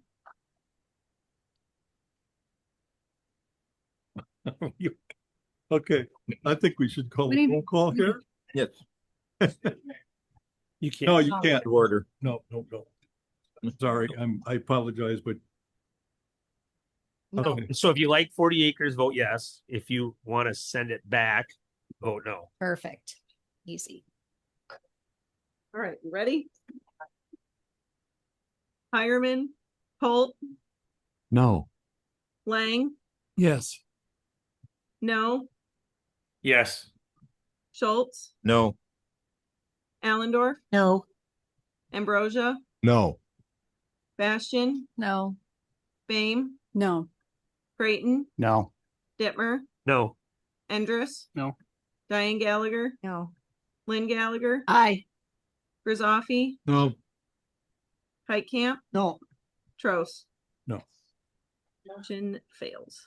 Okay, now, regarding what we send back to them, we need to have I've had a number of conversations with people on the ZBA here the last month, and I think they have been productive conversations. What we want to send to them, Stevenson County's 2 acres, Carroll's 5. Anybody who has spoken to a builder or a realtor or anything will tell you Daviess County is difficult to deal with, and this is one of the reasons why. It was stated in our hearings, in fact, that Daviess County does not have a 40-acre rule. We have a 2-acre rule with the variance process. What we're proposing here is that we just do away with the begging and the groveling and let people use their property as they see fit, just so that we can send them a number that is going to have broad base of support. I am going to propose we send them a 10-acre. Can Can you read it? Yes. Find the right spot here. Reduce the minimum lot area of in the agriculture zone from 40 acres to 10 acres and send this back to the zoning planning board of appeals with directions to conduct a public hearing to consider an option of a minimum lot of 10 acres. I will say That will, thank you, John, for the second. This will eliminate over half of the variances that we issue. When this process started here, been 5-6 months ago, I asked Tessa to pull for me the records on variances that we've approved and the variances that have come before the ZBA. And I don't have it in front of me. That's my fault here tonight, but it was either 92 or 93 variances going back to 2008, I believe. And there has not been a single one of those. If I could just correct it, special use permit, not a variance. Thank you. My bad. There has not been a single one of those has been denied ever. So this is cleaning up what is a unnecessarily burdensome process. So, John. as a zoning board, people said at the hearing, which bugged me, is essentially they said, we have a 40-acre rule, but we don't have a 40-acre rule. If you're willing to pay the fee, go through the pain in the butt process to ask for a special use, we will grant it. So if that's the case, why do we have the 40-acre rule there in our zoning ordinance? I would have opted for 5 acres, but I'm much happier with 10 than I am with 40. Can I just restate the motion for the record? Sure. A motion to refer the recommendation to deny the proposed amendment to reduce the minimum lot area in the agricultural AG zone from 40 acres to 2 acres back to the Planning Commission Zoning Board of Appeals with direction to conduct a public hearing to consider an option of a minimum lot area of 10 acres. Yes. Okay, the motion's been made. Did you make that motion, John? Yes. Okay, who's second? I did. Schultz. Okay, we got a motion. No, I just want to say something here yet before we vote on this. I'm just one. Okay. Yep. We got a motion and a second, and we need discussion. There further discussion? Yes. Go ahead. I was always in favor of a 1 acre lot, but we found out that the 1 acre, I'm in favor of preserving farmland and seeing these, we've got houses out in our areas, 2 or 3 acre lots where there could be a field there. And there's no sense of being, if the land will handle the septic system, I have no problem with being on an acre lot. We've got people wearing out lawnmowers on these big lots. And now I know we can't do that. The 2 acre got defeated. Well, I think there's a lot of confusion here over subdivisions and what this is. What you're talking about are subdivisions. There's a plan. A subdivision is a plan by definition. Mm-hmm. So that's completely separate than what's being talked about here. If somebody wants to do a subdivision, there's a very in-depth process that they have to go through to do that. But we also have a lot out in our area that's for sale right now. It's 0.97 of 1 acre. What can somebody do with that lot? Is that rhetorical? I mean, I'm asking. I don't know. I mean, it's being. We'd have to look at the history of the lot. If it's a lot of record that existed prior to zoning in 1995, and there's been no other splits of it, then we'd be able to allow someone to build on it. Otherwise, they need to apply for a special use permit and a variance in this instance, because I think in the ag zone, you can't go below 2 acres and go through the process for that. And it's still possible they could get it approved. Yeah, exactly. They could get it approved on less than an acre. I would point out that these changes do not preclude any special use permits for a lot under 10 acres. It just makes the process for the above 10 acres administrative. That's absolutely correct. By having the 10 acres, if someone comes in with a 10-acre lot, they can build on it. They don't have to go through a special process. You're absolutely correct. You would still have the ability, if you're under 10 acres, to apply for the special use permit and for a smaller lot area and go from there. That would still exist. It would Thank you. just eliminate, it would allow development of lots of 10 acres rather than 40 without going through the process. But it doesn't eliminate the special use permit process for smaller lots. Oh, yeah, John? Mike, Diane. yes. I can go first. I just have a question because I thought I had heard earlier in the meeting that unless a motion was on the agenda, that we would not be able to add it in. This Did is I a, misunderstand that? well, you're having to treat this basically as, because all you can do is approve, deny, or send back. We're trying to send the word. This is basically sending it back to them. I would not have recommended doing it this way, but this is basically a reconsideration of what was done above. I mean, the simplest way to do this would be you go through the zoning board's recommendations, and then anybody, the county board, a citizen, can give new recommendations to the zoning board to consider. But here we are with this process, trying to salvage something workable here. So I don't have a good answer for you. This is just where we are. Mike, do you have something further? Yeah, I agree with Mr. Heitkamp. I like the 1 to 2 acres. I want to preserve farmland. I think with 40 acres, you ruin 38 acres because they built a house on 2 and the other 38 is taken out of farming. 10 is going in the right direction. I'm just going to say I'm going to vote no, just because I don't think 40 acres is right, but I don't think 10 is enough. And I don't think that we're going to get away from the special use permits with 10 acres. I don't think that's going to change. I think we're going to get as many. I don't think we're following our comprehensive plan. Random rural development threatens agriculture, the scenic beauty, and other resources. Scattered rural development in particular has been increasing over the past 20 years. In some cases, compromise the ability of agriculture to furnish. Continued increases in scattered rural development will ultimately result in the same problem generally associated with urban sprawl. And this is out of your comprehensive plan. I'd like to add a comment.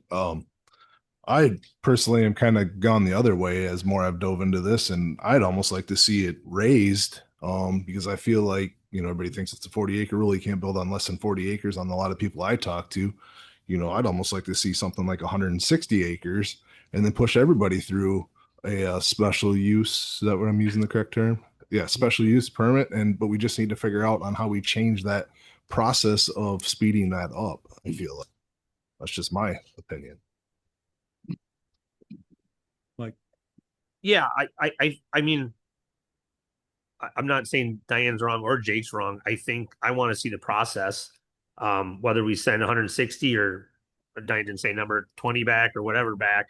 I want the zoning board to discuss 10 and these people can come speak there. And I want to get it right. I don't care if it takes 6 months. Bill might hate me for that, but no, he was smiling and laughing. Thank you, Bill. But I mean, let's get this right. Let's keep going through the process and keep listening to the people until we come to a conclusion. So. And just because we recommend 10 acres doesn't mean in the discussion of the ZBA, they don't say, well, 5 is better or 15 or whatever, correct? Well, I don't see anything in the code that limits what the ZBA can do when you send it back to them. So can you clarify? So the ZBA can send back a different number to us? Is that you're okay? I don't see anything in the code that would preclude that. Right. Is there an ability to make a range in a motion that the ZBA can then do a study on what an appropriate range would be? 40 acres was done a long time ago. Maybe things have changed. Maybe a range from 10 to 40 would be something that they could dive further into. I understand what you're saying. I think just looking at it objectively, I think you're micromanaging an independent board. I mean, the zoning board exists for a reason. Like I said, there's nothing that precludes them from taking up 10 acres. There's nothing that precludes them from making a recommendation for 39 acres. Or five. I think, again, objectively, I think the board is losing sight of the fact that this is an independently appointed board. That may not matter to many of you until it does. But here we are. So if your attempt is to micromanage the ZBA, I don't think you have the latitude to do that in the county code. Whether it was written poorly or maybe it was written intelligently, I don't know, but I don't think you have the ability to do that. But whether you make it 10 or 10 to 30, I don't think there's anything that governs exactly what the zoning board can consider in that situation. I don't think that anybody on this board wants to micromanage the ZBA. I think what we're looking for is a compromise, a workable one. And anybody else further discussion? Is John? Creighton, Logan is. I'm sorry. Logan had something. I was gonna ask, is it possible to have like the planning and development committee take this on, since it was voted down? So I guess I just questions on the best way to take it forward so that there's better public involvement. That's my thought. Well, I think Logan, that if we don't take action, whatever we do tonight, and this is going to continue this on over and over, and we got to get this ordinance done. Well, I understand we have to get it done. It's just, I think with the large volume of people we had come out to that zoning board meeting shows that the public has a vested interest in what's going on. And as Mike said, we want to make sure we get it right. Whether it's 1 month, 6 months, we want to make sure we get this right. So I'm asking clarity as far as what it would be the best practice or procedure to have the best public input and make sure that we get it right. I had told Bill previously, he asked something similar, whether there needs to be a public hearing if this is sent back to the zoning board. The code is silent on that, unsurprisingly. My recommendation would certainly be to have a public hearing. Whatever the board sends back to the ZBA should be another public hearing. Yeah, the ZBA is really the most appropriate board to send this back to. They're accustomed to conducting public hearings. That's their role. So yeah, it's appropriate to send it back to the PC ZBA with direction to hold a public hearing. And it's always been my intent to hold a public hearing because of the amount of public interest there has been in this. To me, that's a non-negotiable item. We have to conduct a notice public hearing. And you did put that in the motion.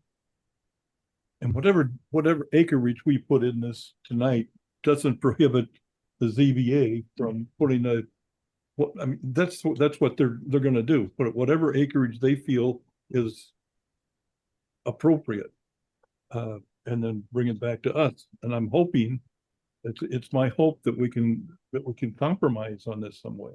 That's my hope. Any further discussion? Unless you want to change your No, go ahead and vote on it. Okay. Roll call. Holt, Yes. Lang, No. no, Yes.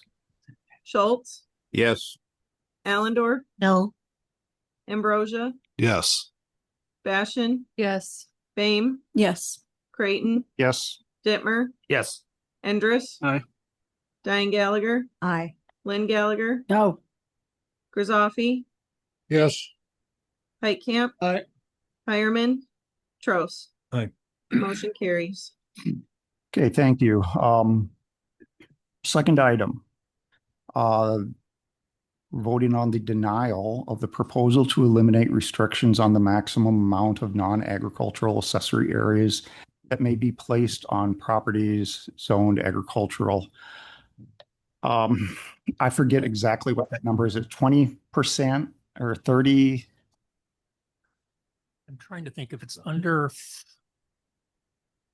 a certain acreage, it's limited to 5,000 square feet. And then on larger parcels, it increases dramatically. So it's just to eliminate any of the caps is what the proposal was, to eliminate the caps. And the board or the ZBA has denied that. So I will make a motion that we approve the denial. I'll second. This is a pretty much a business item. There's a number of people who are running small businesses out in the county and are up against square footage limitations on the property they own. And this is why this got put on there. But the ZBA chose not to approve it. So that's that. I did find what the current code states. So let me just read that so you're all informed.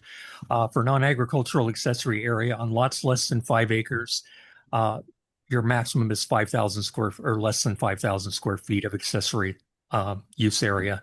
On lots of 5 acres to less than 40 acres, 5,000 square feet for the first 5 acres and 1,000 square feet for each additional acre thereafter. Anything to 40 acres or greater, there's up to 50,000 square feet of accessory area. So this would eliminate all of those restrictions, is what the ad hoc subcommittee recommend. Bill, can you answer if they can get not a special use permit, but a variance on that? Is that correct? They can apply for a variance for any of those items. Mike? So one of the issues that I have with this is number one, the actual zoning meeting that they denied this on the agenda beforehand, they gave someone a special use permit to go over the thing. And that's the reason why this should go. I mean, obviously setbacks and all those things still apply for safety. But the big issue we had a long time ago, one of the nurseries it was a business, John kind of alluded to this. There was a business that wanted to put in more hoop buildings and all that stuff. And they had met their max and they couldn't expand their business. And I believe it was denied. Even they applied for a special use permit and it was denied. And they're out in the middle of nowhere. So anyhow, like I said, this is I don't know why they denied this. This needs to be sent back to them as well. So.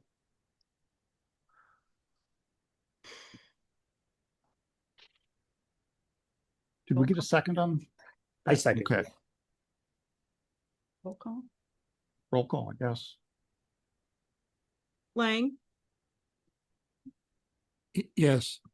no. No. Schultz, Aye. Allendorf, No. Ambrosia, No.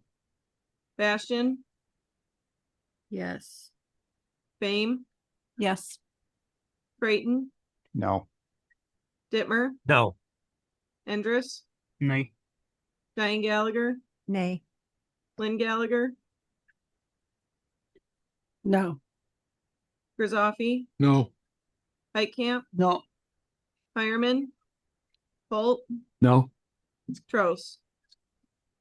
Motion failed. All right, I guess we're back at the same spot. Just to make this easy, I would like to make a proposal or make a motion that we send this back to the ZBA with a request that they re-examine that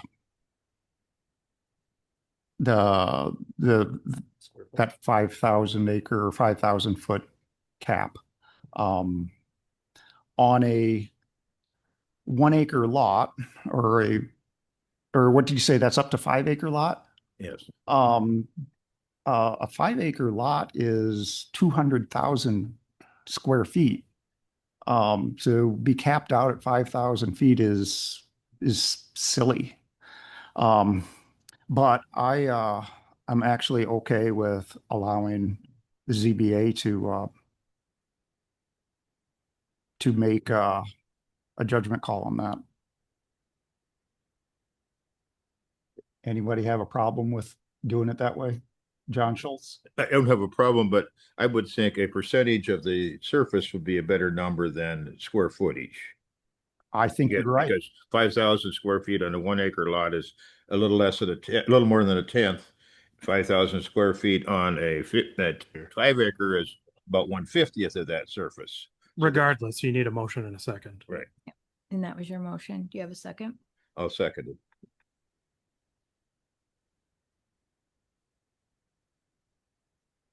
Was that, just clarity, was that motion made to change to the percentage then? Essentially, it means to send this back to be adjudicated again, right? Yes, Yeah. at their discretion. I agree. So then a motion to refer the recommendation to deny the proposal to eliminate restrictions on the maximum amount of non-agricultural placed on properties zoned agricultural back to the Planning Commission Zoning Board of Appeals with direction to conduct a public hearing to consider and re-examine the restrictions on lots up to 5 acres. Yes.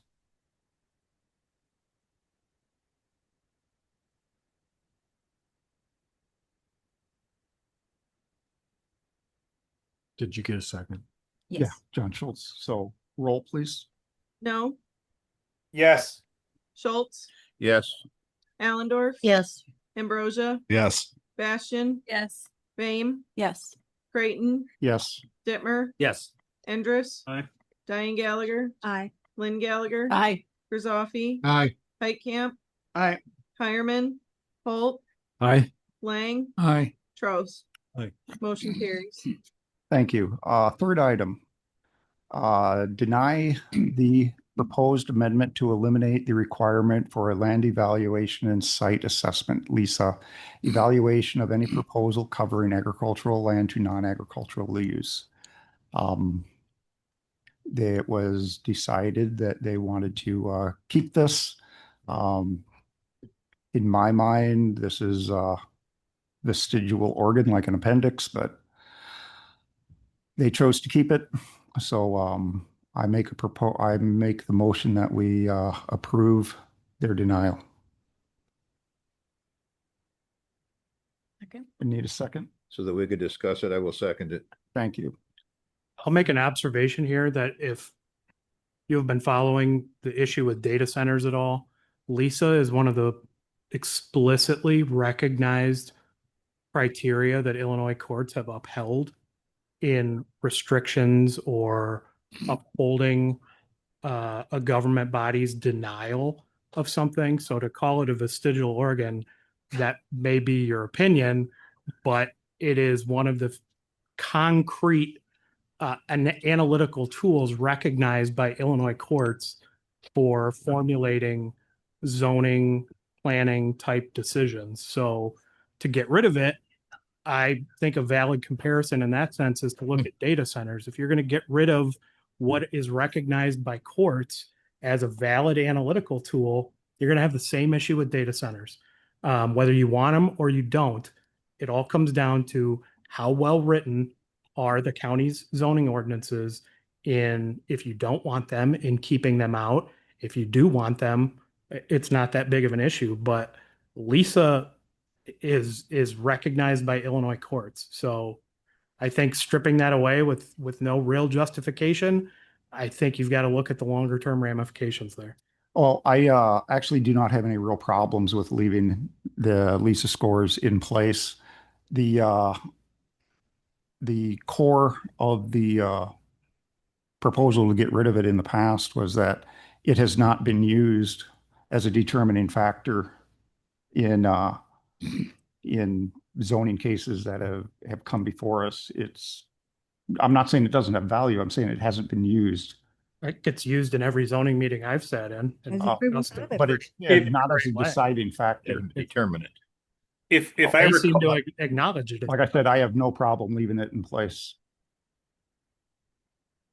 I'd very much like to keep it in place.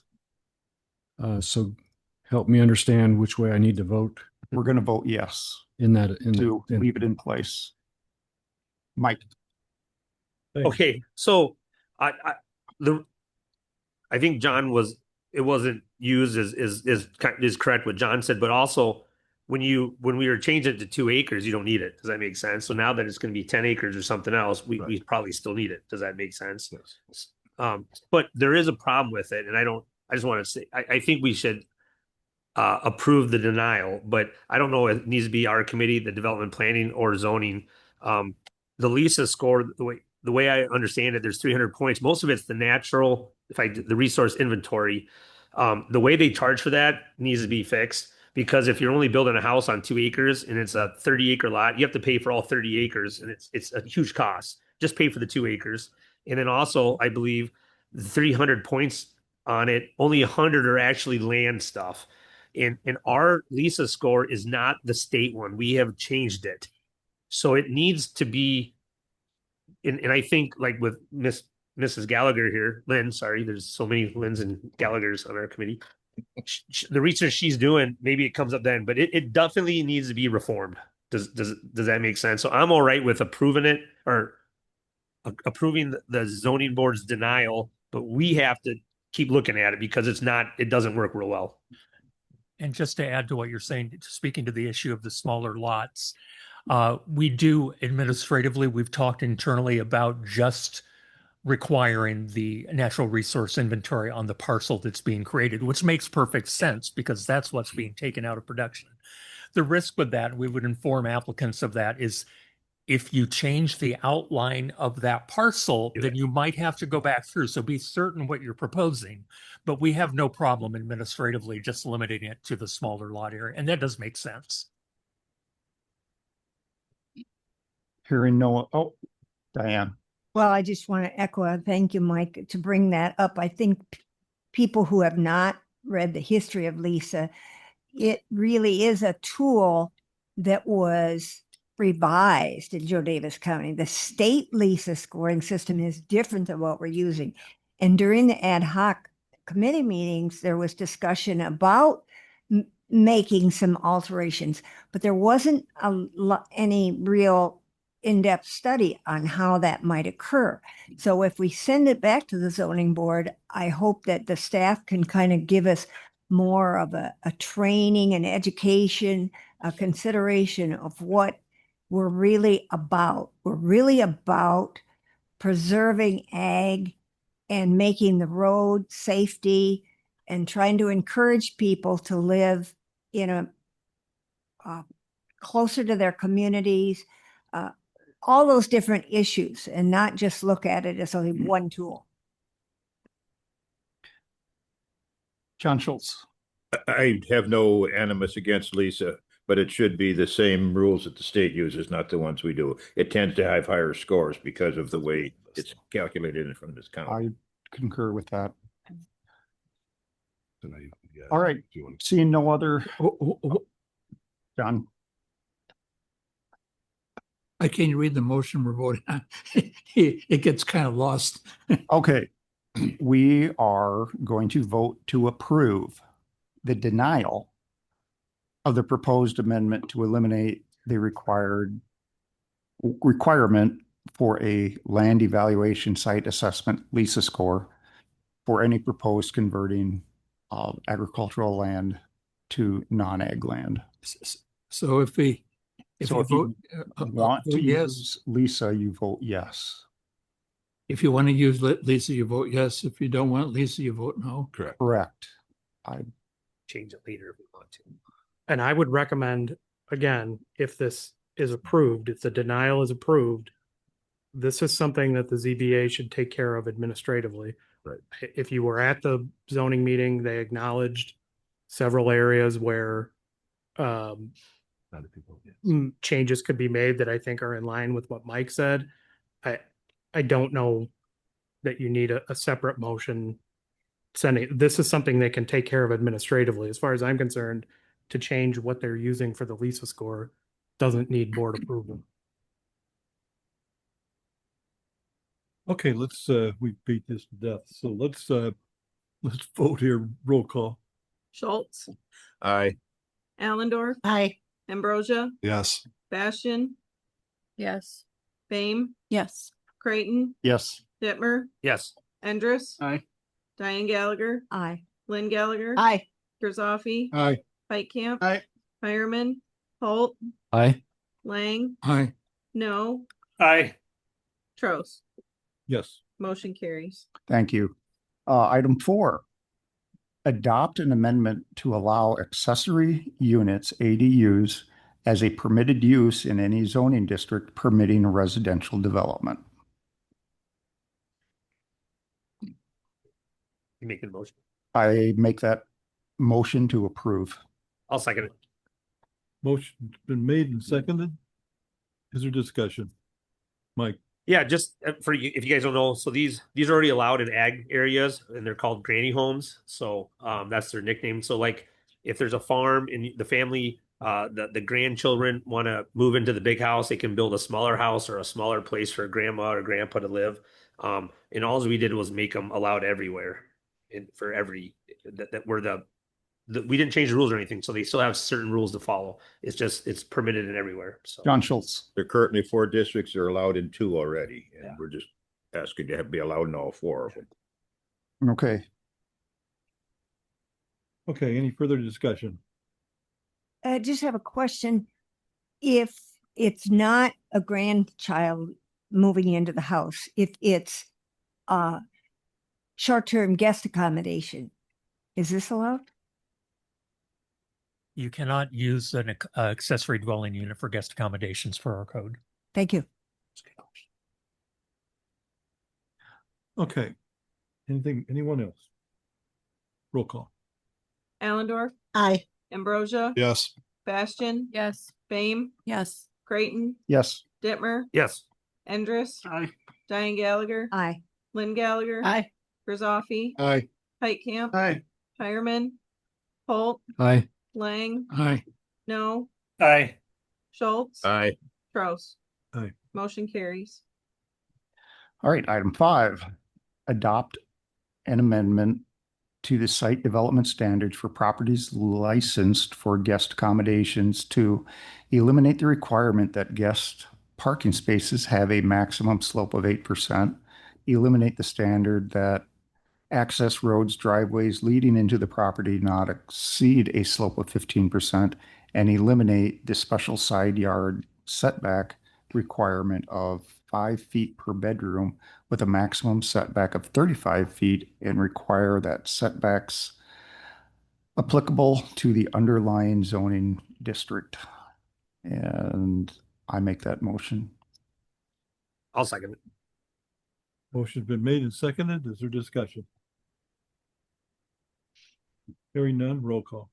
Ambrosia, Yes. Bastian, Yes. Bame, Yes. Creighton, Yes. Dittmer, Yes, Endres, Aye. Diane Gallagher, Aye. Lynn Gallagher, Aye. Grisoffi, Aye. Heitkamp, Aye.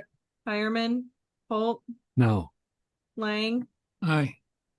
No, Aye. Schultz, Aye. Allendorf, Aye. Trouse. Aye. Motion carries. All right. What are we on? Number 6. We gonna do these one at a time, or are we gonna do as a group? 6 will be a group. As a group, okay. Adopt, Take all 5 of these at once. yeah, all right.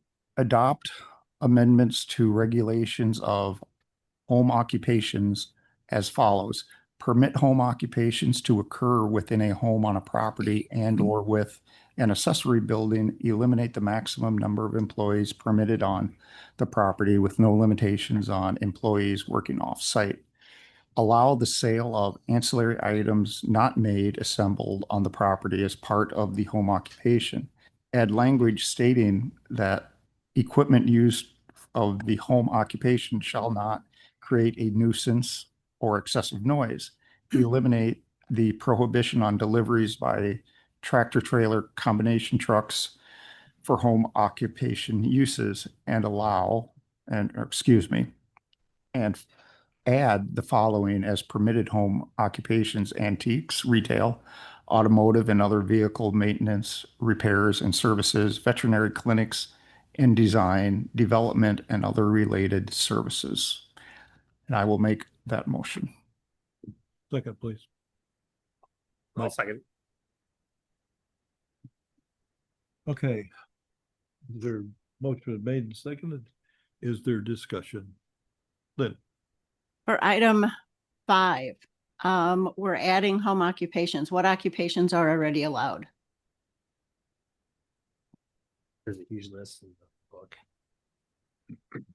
too many to list. Well, there was a whole, why he's looking, there was a list of what was denied. And these three were denied and we just made them allowed. There are other ones denied, like all 100 feet.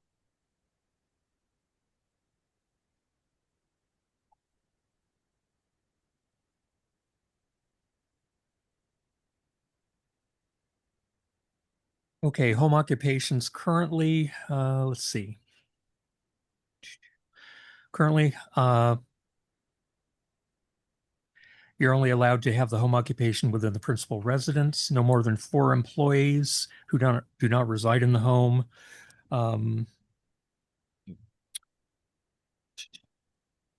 Permitted home occupations, art, dancing, and music schools, artist studios and conservatories, barber shops, beauty shops, and tanning salons, catering, chimney sweep, contracting, which would include electrical carpentry, plumbing, heating and painting, flower arrangement, gardening or landscaping, home crafts and hobbies such as model making, rug weaving, lapidary work, cabinet making, etc., house cleaning service, jewelry making and rock polishing, locksmith, general offices, pet grooming, security service, small appliance and electronic repair services, small engine repair, swimming pool cleaning, tailoring, alterations, and other sewing services, telephone answering, switchboard call forwarding, tutoring, music lessons, religious instruction, watch clock, and jewelry repair services. So that's the list. Are there any that are going to still be denied? Ones that would still not be allowed would be adult entertainment establishments, grocery sales, heavy equipment rental, kennels, and undertaking mortuary and funeral services. Okay, thank you. Like, yeah, if I can comment on number 2, go back to the nursery issue. I guess you can buy, they're called plugs, and they have the seeds and everything started, and you buy them like in a box, and then you grow them in a pot at your nursery, and those were denied because they weren't made there. They did so. And then if you're assembling small things, a lot of stuff you get other places, and we thought that just allow that. Number 4, farmers have more tractor trailers than small businesses would, and that's already allowed. And then on number 5, obviously antiques, veterinary antiques are fine. They don't do any, that's not a huge damage out in the country. Veterinarian clinics should be out there. Architects should be able to work from their home. That was the design and development. But the motor vehicle one, I really pushed for that one because when I was mayor, if you have a 10-ton tractor, I don't want you driving on the village streets, destroying the village streets. That should be out in the rural areas too. So those are the reasons why. I have a question on number 3. What if someone has a farm and the parcels are divvied up that part of their shed is on a smaller parcel than 40 acres? How does that language affect them with the nuisance and excessive noises? Like, can anyone complain about, like, what does that mean? Anyone, we react based upon complaints, so anyone could complain. Yeah, it's rather vague language, but it allows us to get involved. And if we have to go out and take noise measurements, etc., then we can do that. But I think the recommendation was made intentionally vague to allow the greatest amount of latitude for people to do what they can on their property without disturbing their neighbors. But it's a question of what's considered a disturbance by one may not be disturbance to another. But so over 40-acre parcel, you would kind of be exempt from the home occupation, and it would be farming. Don't have anything to do with it. So what is home occupation? You are operating a business from your residence. So farmers in general. Farmers, anyone in general, in any residential zone, you can have a home occupation. It's not strictly related to agricultural. A home occupation is someone who, let's say they have a professional, let's say they're an insurance agent, for example. They can have their home office, work from home exclusively. They might have one staff person supporting them there. They can do that. Someone has a florist business, for example. They can do that as a home occupation. What this amendment allows is they can do some of the preparations for their floral business within an accessory building, which they're not allowed to do currently under the current code. And this language also allows them, using the example of a florist, let's say they have like little gift boxes or cards, stuff like that, that wouldn't normally be allowed to be sold there, but those are ancillary items that are customarily sold with that type of business. So yeah, the home occupations can happen in any residence. It's not related to lot area. It's not related to the agricultural zone specifically. Okay.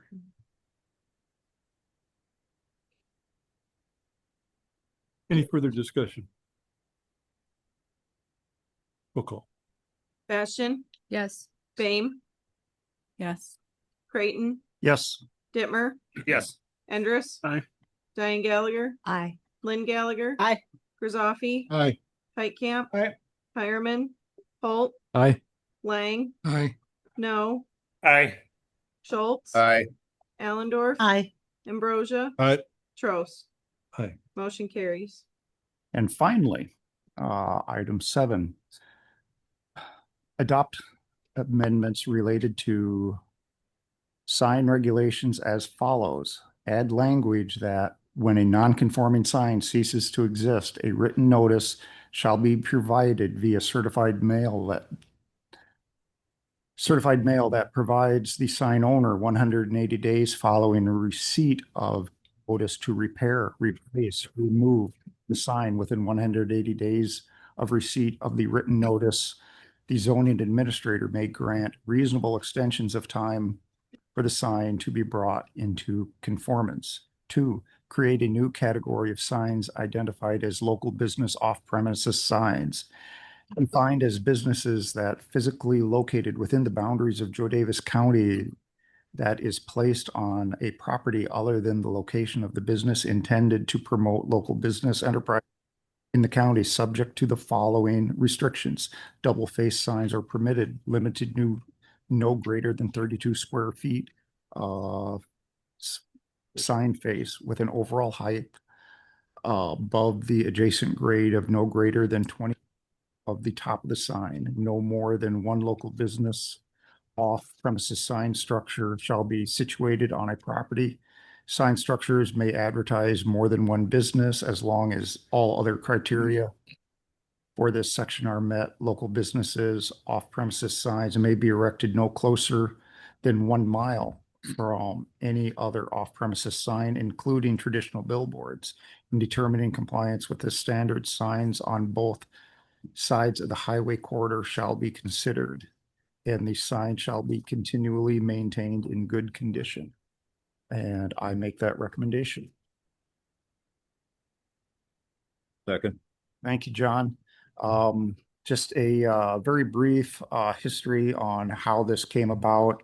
We had a couple of instances with signage here in the last couple of years involving signs that have been empty for or in poor condition for a number of years. Ownership transferred into new hands, and the signs were repaired and replaced. And after that had been done, there were some complaints filed and about asking them to remove the signs, and it turned into a large ordeal. So I'm hoping that this eliminates this in the future. Did you get a second? Second. Yes, there is a second. Oh, John Schultz. Okay. Oh. Any thoughts, feelings, questions, Mike? Yeah, just 32 square feet is a 4x8 sheet of plywood. Correct. So it's not super big or anything. I really think the zoning board helped change this. I think this is the most well thought out of all of them. I think it's really good. I did have 2 businesses ask. The Pit Stop in Stockton said, I need to get people off Highway 20 to come to my restaurant. And Saunders in Warren all asked for this. And I think this is and it says for local businesses only. I think this is a really, really well written ordinance change. Diane? I'm just curious what the discussion was that led to a 1 mile between signs. Because sometimes when you're looking for a business, 1 mile seems pretty far. I think there are IDOT requirements that would impact that.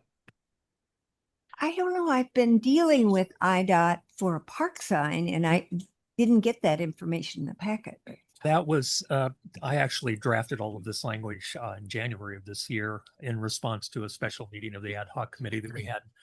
And the one mild distancing was to try to prevent us from looking like the Wisconsin Dells, where you have a billboard constantly, one after another, trying to limit how close together they are, so we don't ruin the appearance of our countryside, of our agricultural areas. Well, I think you may have come up with a compromise where two businesses could be on one side. Let's say, you're looking for that greenhouse and it's over there by some other business, at least if the two are together. But sometimes it's hard to find your way around in our rural roads.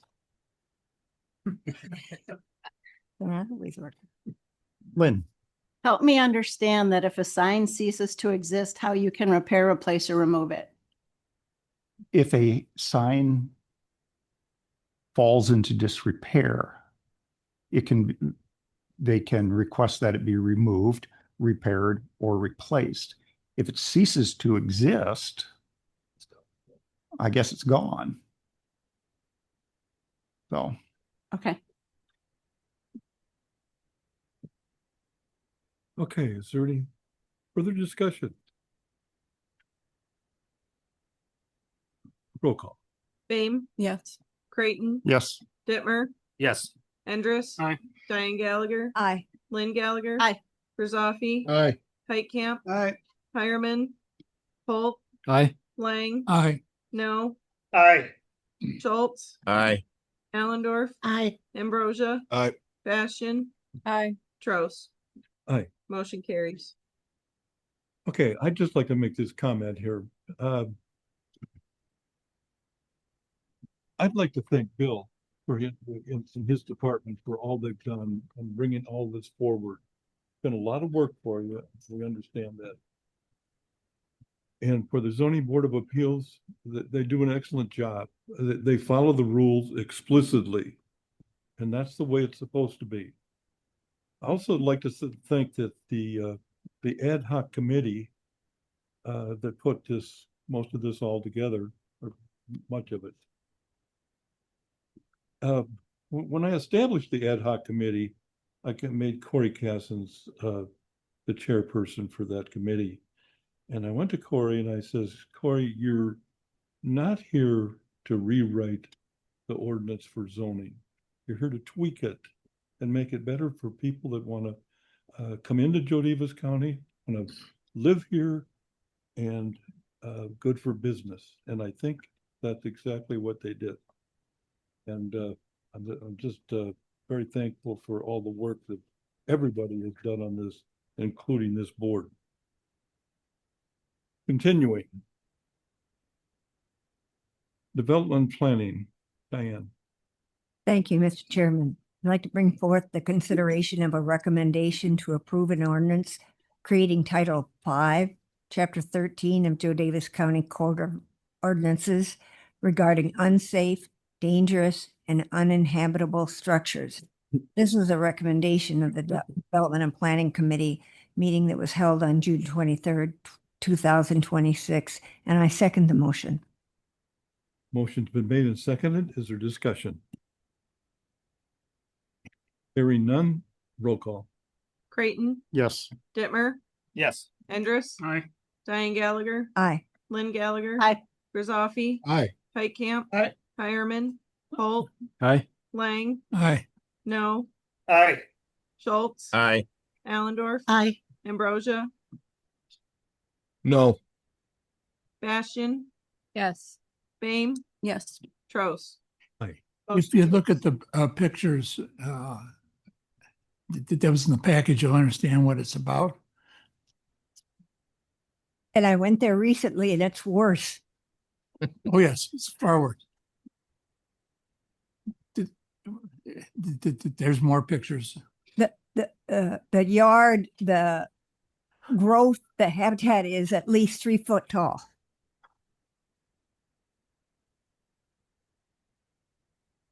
And this is,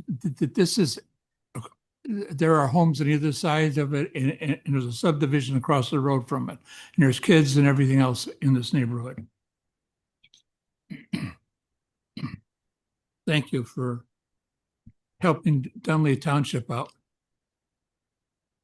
It's not done yet.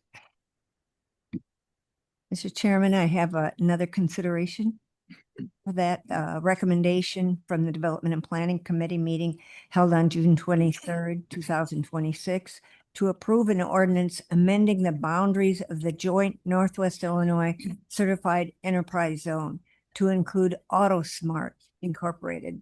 And I second the motion. Motion's been seconded, made and seconded. Is there discussion? John? I sit on this committee, and this is an opportunity. Enterprise zones, an opportunity that Daviess County doesn't seem to participate in. By doing it, you get reductions on some taxes on building materials mostly. We have two proposals for adjusting the boundaries of the zone and two enabling legislation to do them. There's approximately 24 square miles available in the county, in this district of Joe Daviess and Stevenson County for enterprise zones. I think currently a little over 13 acres of it's used. So it still leaves about 11 acres. And if they used up all those acres, more could be asked for and it would be granted. So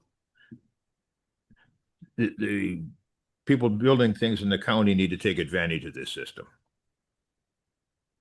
Thank you, John. Anyone else? Roll call. Dittmer, Yes. Andrus. Aye. Diane Gallagher, Aye. Lynn Gallagher. Aye. Grisaffi. Aye. Pike Camp. Aye. Hireman, Holt, Aye. Lang, Aye. No, Aye. Schultz, Aye. Allendorf, Aye. Ambrosia, Yes. Bastian, Yes. Bame, Yes. Creighton. Yep. Trost. Aye. Motion carries. Mr. Chairman, I have another recommendation from the Development and Planning Committee meeting held on June 23rd, 2026. The recommendation is to approve a resolution to authorize an amendment to the intergovernmental agreement for the operation of an enterprise zone to include AutoSmart Incorporated, a car dealer specializing in classic car consignment. And I second the motion. As you can tell, this is a follow-up. Motion's been made and seconded. Is there discussion? This adds 0.42 acres to the zone, of which there's 15,400 acres altogether. Thank you, John. Roll call. Andrus. Aye. Diane Gallagher, Aye. Lynn Gallagher. Aye. Grisaffi. Aye. Pike Camp. Aye. Hireman, Holt, Aye. Lang, Aye. No, Aye. Schultz, Aye. Allendorf, Aye. Ambrosia, Aye. Bastian, Yes. Bame, Aye. Creighton, Yes. Dittmer, Yes. Trost. Aye. Motion carries. The Development and Planning Committee has another recommendation that came from the June 23rd, 2026 meeting. It's a consideration of a recommendation to approve an ordinance amending the boundaries of the joint Northwest Illinois Certified Enterprise Zone to include the village of Lena, Illinois. And I second the motion. Motion's been made and seconded. Is there discussion? John? This includes 112.23 acres in Lena. Lena has recognized that they need an opportunity for people to build houses. So they have set up extended their enterprise zone in Lena, and people that build in there will be able to take advantage of the tax breaks to build there.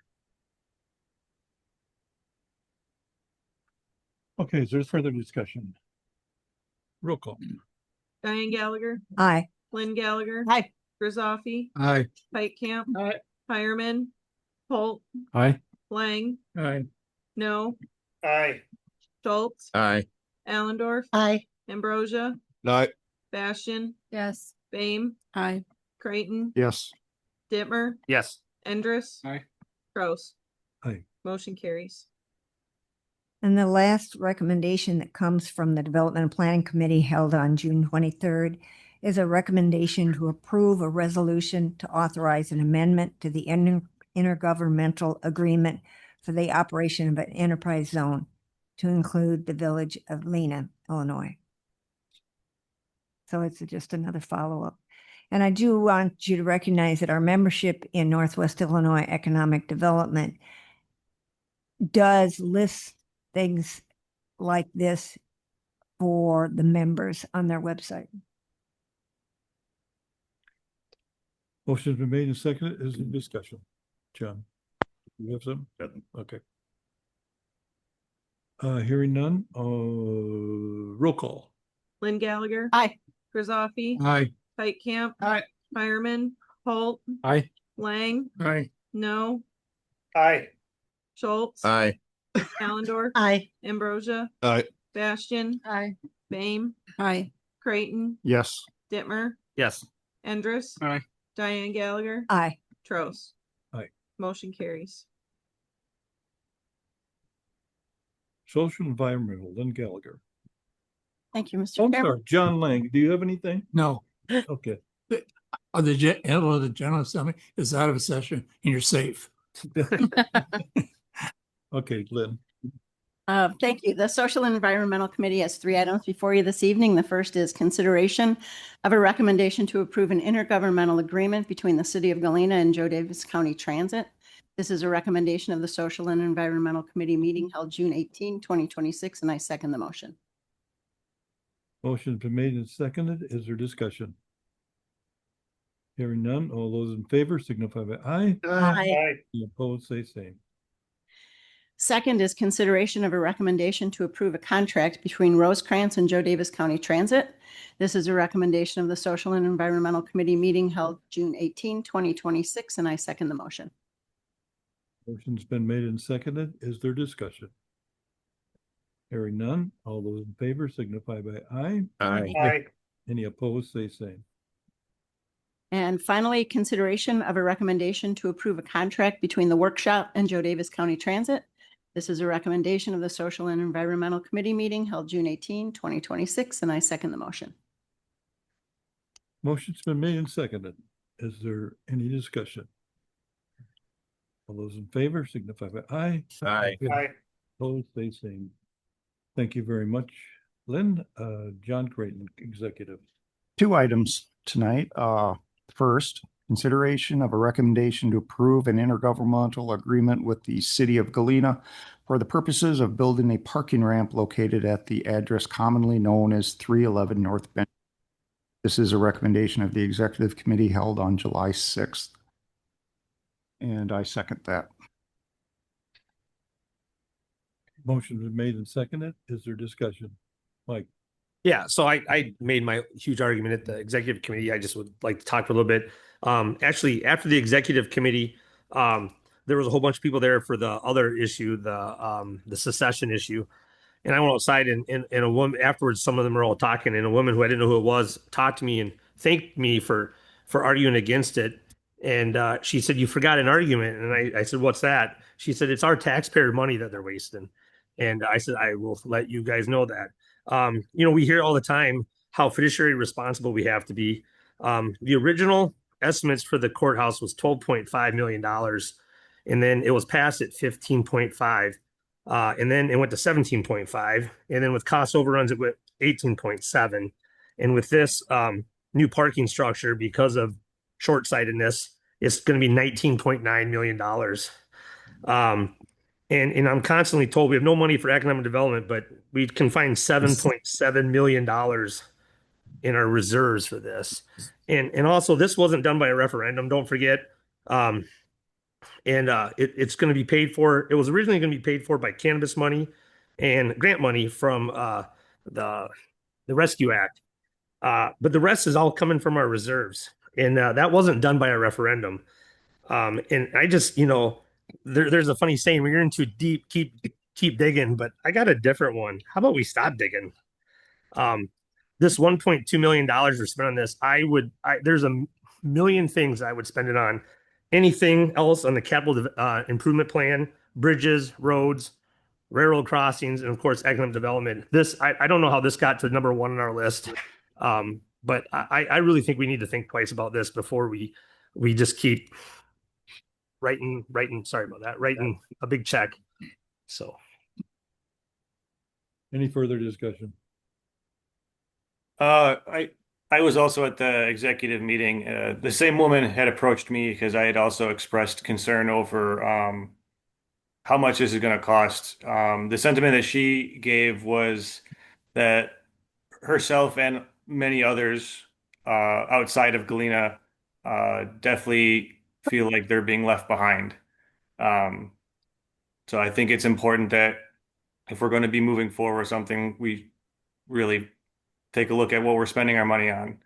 And since we just passed this policy for our budgeting strategies, where does it fall in there? Is it optional discretionary project or is it essential? I think it needs to be looked at a lot more.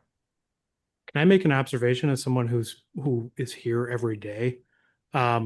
Whether or not you agree with the courthouse being done, which I'm not even going to chime in on that because I was never asked whether I thought we needed the extensive renovation of the courthouse, but the board did it.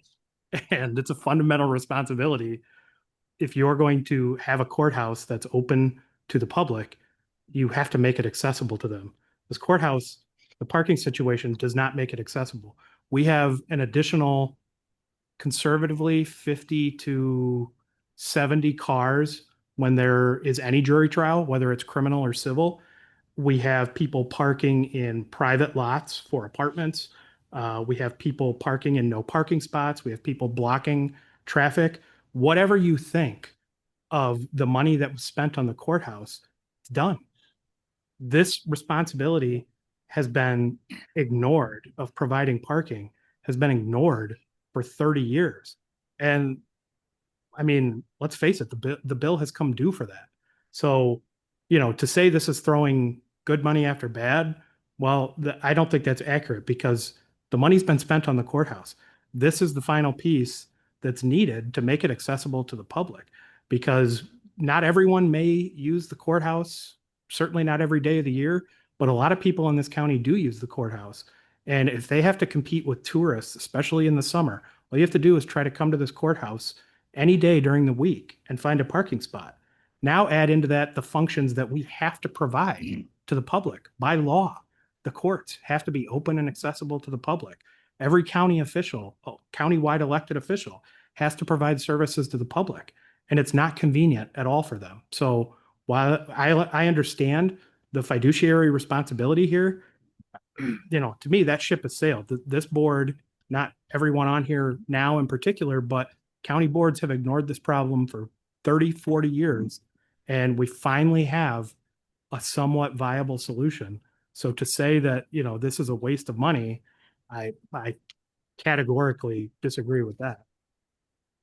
And just to add that, I've been obviously been around a long time, but I can remember when the sheriff's department was built, and the county board at that time could have bought 3 houses on Franklin Street, and at that time they could have been torn down and utilized for a parking lot, and they decided not to buy that because the cost for those 3 houses was $50,000. That would have eliminated the problem right there, but because of not being able to look into the future, it wasn't done. So I agree that this is an important completion of the project. John Schultz. And if you look in your packet, they conservatively estimate $30-some thousand worth of revenue each year from the parking lot, which is 3.25% return on investment, which is better than 1.75. Well, to be fair, the county's not going to see much revenue because most of the county's parking is going to be free during, Monday through Friday. Well, just to clarify though, that all revenue collected, whether it's split. free, it's all split. So anything on the bottom level, even when it's free on the top, we're splitting 50-50 with the city of Galena. John. Yeah, I follow up on what Don said. There have been numerous missed opportunities and this will finish the project. The possibility of getting a lot right across the street from this courthouse is not going to happen again. Never. Dacia? How many parking spaces are available now and how many people per day and how long do they stay in the courthouse? How many parking spaces do we need on average per day? Do we know that before we're making these big money decisions? Have we done the research on that? I mean, all I can do is offer an observation as someone whose office overlooks the parking lot out here every day.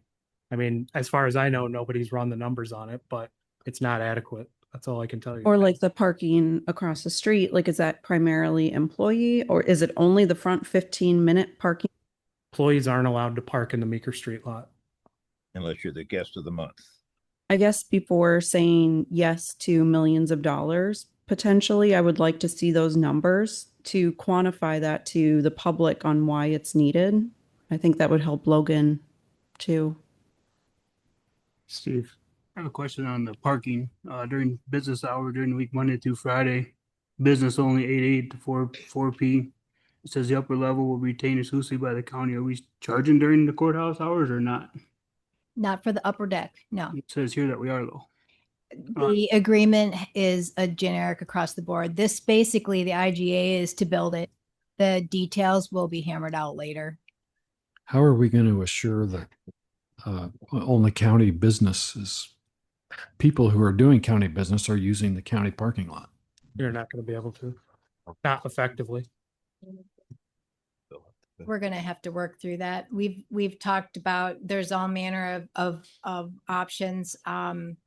Whether we don't charge or we charge, and I really hate to even say it out loud, but validate.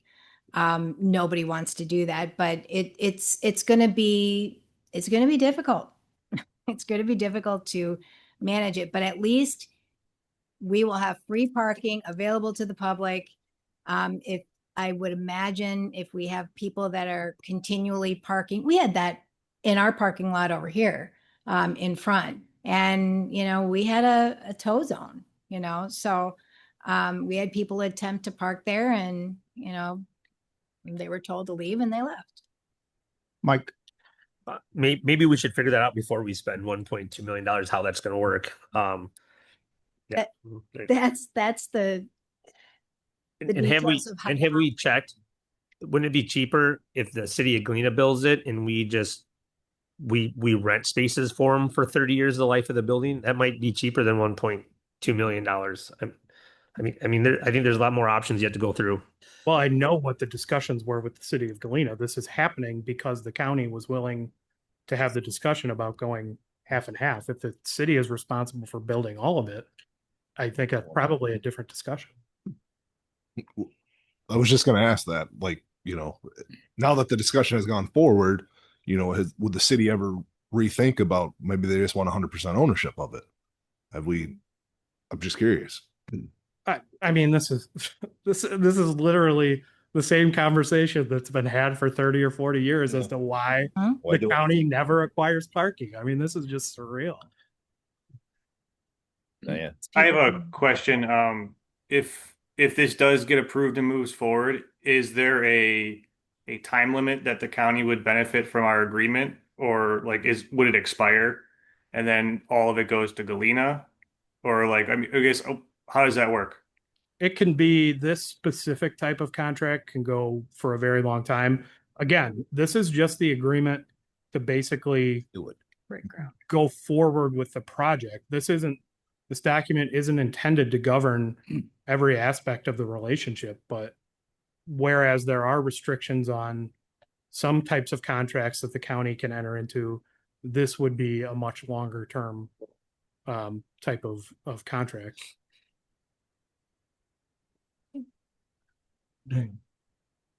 This is actually a question for Bill Meeker, and I should have looked at it ahead, but if a building of this size were built new by a commercial business and employing the number of people that we have in this building, does the zoning ordinance have some criteria of how many parking spaces are required? The zoning regulations do require parking for certain uses based upon the square footage of the building and the type of use that it is. I don't have those numbers at my fingertips, but that's how it works. And just so you know, we have close to 60 employees in this building every day, Monday through Friday. Okay, Any further discussion? I would only say, please don't let an opportunity like this slip to our fingers again. We've let it, this board, not this board, but county boards have 30 years. I can tell you it's probably more than like 50 years. Let parking just slip right through their fingers, and it's been an issue ever since I've been around here. So having said that, roll call. Grizzoffi, Aye. Camp, Aye. Hireman, Holt, Aye. Lang, Aye. no, No. Schultz, Aye. Allendorf, Aye. Ambrosia, No. Bastian, Aye. Fame, No. Creighton, yes. Dittmer, No. Endress, Aye. Diane Gallagher, Aye. Lynn Gallagher, Aye. Prost. Aye. Motion carries. And our final item tonight, consideration of a recommendation to approve an ordinance amending Title V, Chapter 12 of the Joe Davis County Code of Ordinances to prohibit dogs on county property to regulate animal waste. If you have looked at our front yard that was turfed at great expense, it is chock full of yellow dead spots from people walking their dogs. So this is a recommendation of the committee, and I second that.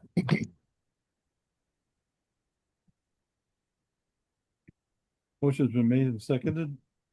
Is there discussion? Roll call. Camp, Aye. Hireman, Holt, Aye. Lang, Aye. no, Aye. Schultz, Aye. Allendorf, Aye. Ambrosia, Aye. Bastian, Aye. Fame, Yes. Creighton, Yes. Dittmer, Yes. Endress, Aye. Diane Gallagher, Aye. Lynn Gallagher, Aye. Grizzoffi, Aye. Trost. How Aye. long is it? Motion carries. I told this. Okay, we'll go down to board member concerns. I think I'll start. Other committees and boards. I have a letter. Says, Dear Chairman Trost and members of the Joe Davis County Board, I'm writing to let you know that I've decided to step down from the board effectively July 15th, 2026, due to ongoing health issues. I need to shift my focus and give myself the time and space to manage them well. This was not an easy decision, but it is the right one for me to at this point. Serving on the board has been a meaningful experience, and I've enjoyed my time on the board. I'm grateful for the chance to work alongside colleagues who care deeply about our community and truly value the relationship and collaboration that have come from this work. Thank you for your opportunity to serve and the support along the way. Robert Hireman, County Board District 16. Okay. I guess one thing, I mean, Public Works tonight brought up a perfect example again. I asked about Dylan on, missed out on probably pricing a piece of equipment just from my, personal side of things. Same thing with why many folks are here tonight as to, didn't see hearings in the paper. I don't get the paper. I don't know the last time I looked at a paper. I think we need to, as a board, I don't know how, but we need to be better at getting our information out to the public. Social media, that's where I get all my info, right or wrong, but that's what I do. So I think we need to do something better from a board and courthouse standpoint. So that's all I got. Big I don't have anything. Mike. Yeah, I actually had a member of the 708 Mental Health Board call me a couple of months ago with a concern, and then at the last 708 board mental meeting, it was brought up. There's like when they're talking about funding in Midwest Medical, because they're for profit, it seems like they shouldn't get any funding, and I don't quite understand that, so I'm going to look into it more. I don't care if they're not for profit or for profit, if they can provide a good service for us at the right price.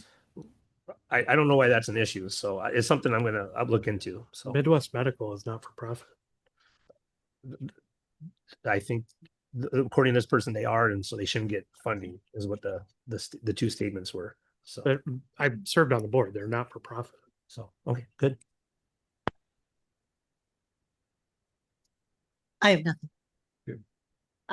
Yep, I have a concern, and I would welcome anybody, not now, obviously, but a couple of hours or tomorrow. Given the weather, I've been looking for cooling stations, any place for folks to go. And I haven't been able to find anything countywide or locally. So if anybody knows of cooling areas or any place that folks could go, I'd appreciate it if you'd let me know. Thank you. John. No concerns. Got it. John. I agree that we need to better communicate with our citizenry about meetings that are going on. Ad hoc in particular went on for about 16 months. I had missed the first meeting. I wasn't on the committee, but I attended all the meetings beyond that. And I was the only person there other than committee members for all those meetings, as far as I remember. So the opportunity was there to input, and they did occasionally listen to me, but the opportunity was there. Again, we need to get the information out more to the people. Chris, do you have anything you'd like? No, I don't. Thanks.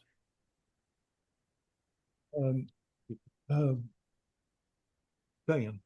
Thank you. Yes, I do have something.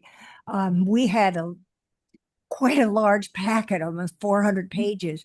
But in addition to that, the Federal Office of Management and Budget, the NACO, our National County Organization, sent out information alerting us that right away, the deadline, it was July 13th, last night, to give any comments on their guidance on grants. They want to change it so that if we apply for grants and find our way through to even get approval, that a grant could be reduced or eliminated even halfway through.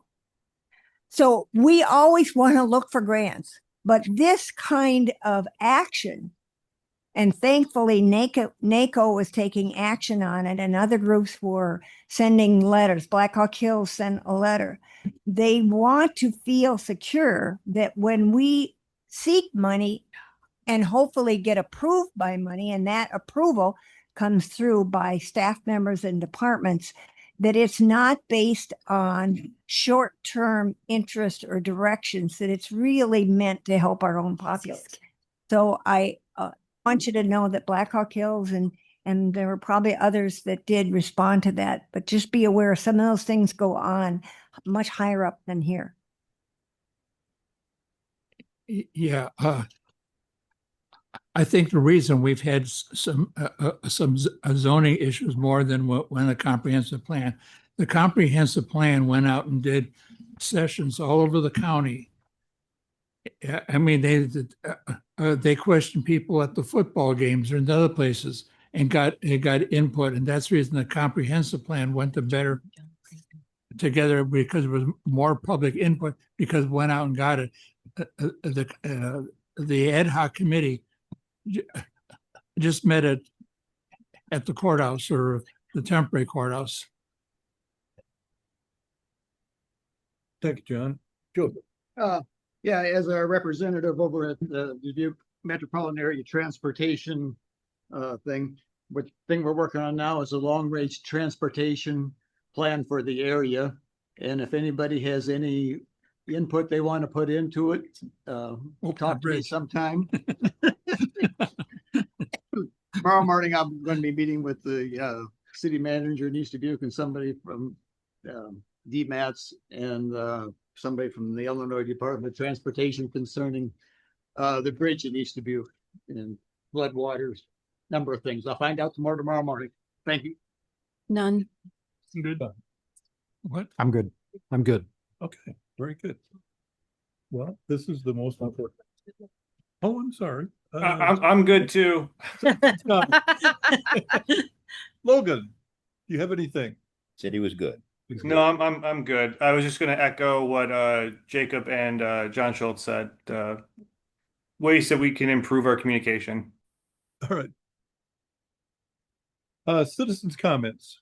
Anyone like to make a comment from the gallery or on Zoom? Great, go back there. Yes, sir.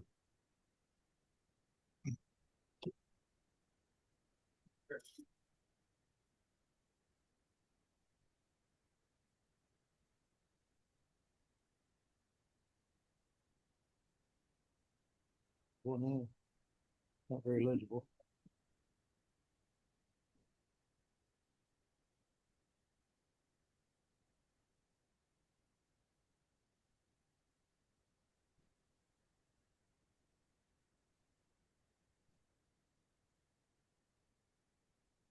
All right, I'm Grant Openizer. As far from a public speaker as you can get, so bear with me. But first off, I want to commend all you guys because my mom served on the board for a long time, on the county board, and I know how much time it takes. And Charlize, it's a thankless job, and you never make everybody happy. Him on the Joe Davis County Beat Board. I'm not here. We already made our statement that we are opposed to the change, but I'm not here as them. I'm here as a fifth generation farm my whole life farm. My brother and I run about 3,000 acres. We have a lot of cattle, and I'm very concerned about dropping this down of how it affects me. I'm afraid you're looking at the local fix and the long-term goal of sustained agriculture in Daviess County. I think with changing this down to 2 acres is really going to affect that. It's already affected it. Like I say, we got a lot of cattle. I have to be through the CAFO, which is Confined Animal, CAFO, Confined Animal Facilities Act. For me, 300 to 1,000 confined animal units is a quarter mile to a resident, half mile to a place of business of 50 people or more once a week, which we have a church right outside the end of the driveway. So that qualifies. But if you have a house in there, you cannot build, you cannot expand. You're done. I mean, there's a lot of other, but that's a big one that you probably haven't heard of before.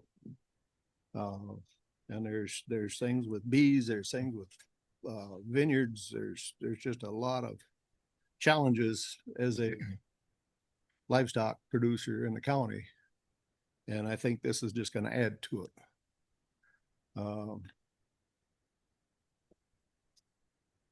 Anyone has any questions for me? Feel free to reach out to me. I know a few of the board members here know me. And I'd be happy to expound further. You got any questions for me now? We can't do that. Our policy is not Can't engage. not to interact. Yeah. We can talk to you like after the meeting or something.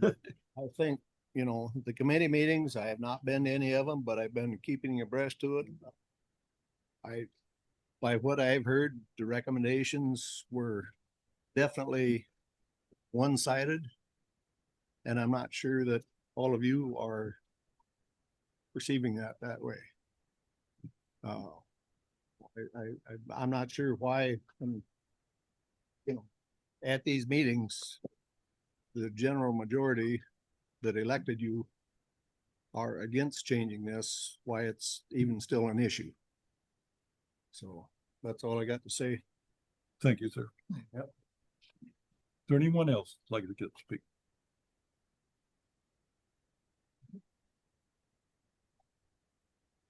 I'm like Grant, Randy Haas. I'm like Grant, not a public speaker. I would like to thank this gentleman here, and I believe that's Peter behind him, your Bill. I think that's Peter. Peter did a phenomenal job reaching out to a lot of different groups and asking them for their opinions as to what the stance was on changing the 40-acre rule. A lot of groups on it back. I don't feel like that it was really taken into consideration by this board. How many groups said they were opposed to it? And then I would like to also give Bill a great hands up for putting a good presentation on for tonight. They worked with this board. They changed a lot of stuff in that zoning recommendation, and the stuff that they kept the same. They're your specialists.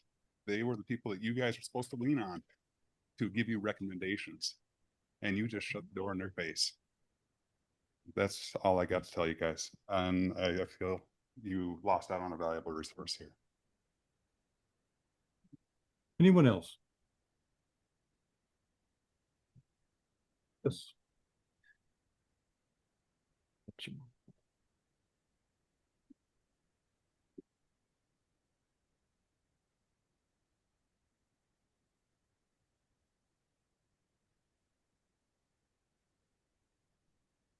Carol Schweitfeger, Elizabeth, Illinois. Am I the only one here that feels like all of you spent a lot of time and hours and hours and hours of preparation for all these hearings we just went through, and that only to come back and am I the only one that thinks we heard you undo everything or the majority of the key denied resolutions? I'm just curious. I'm not sure. What am I missing? I echo the sentiments of Randy and Grant. Thank you, Carol. Anyone else?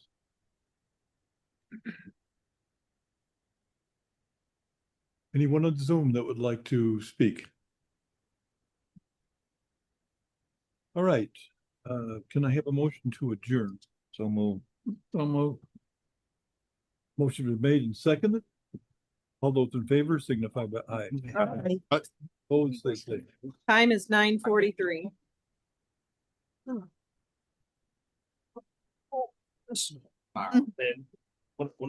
Thursday. You said Thursday?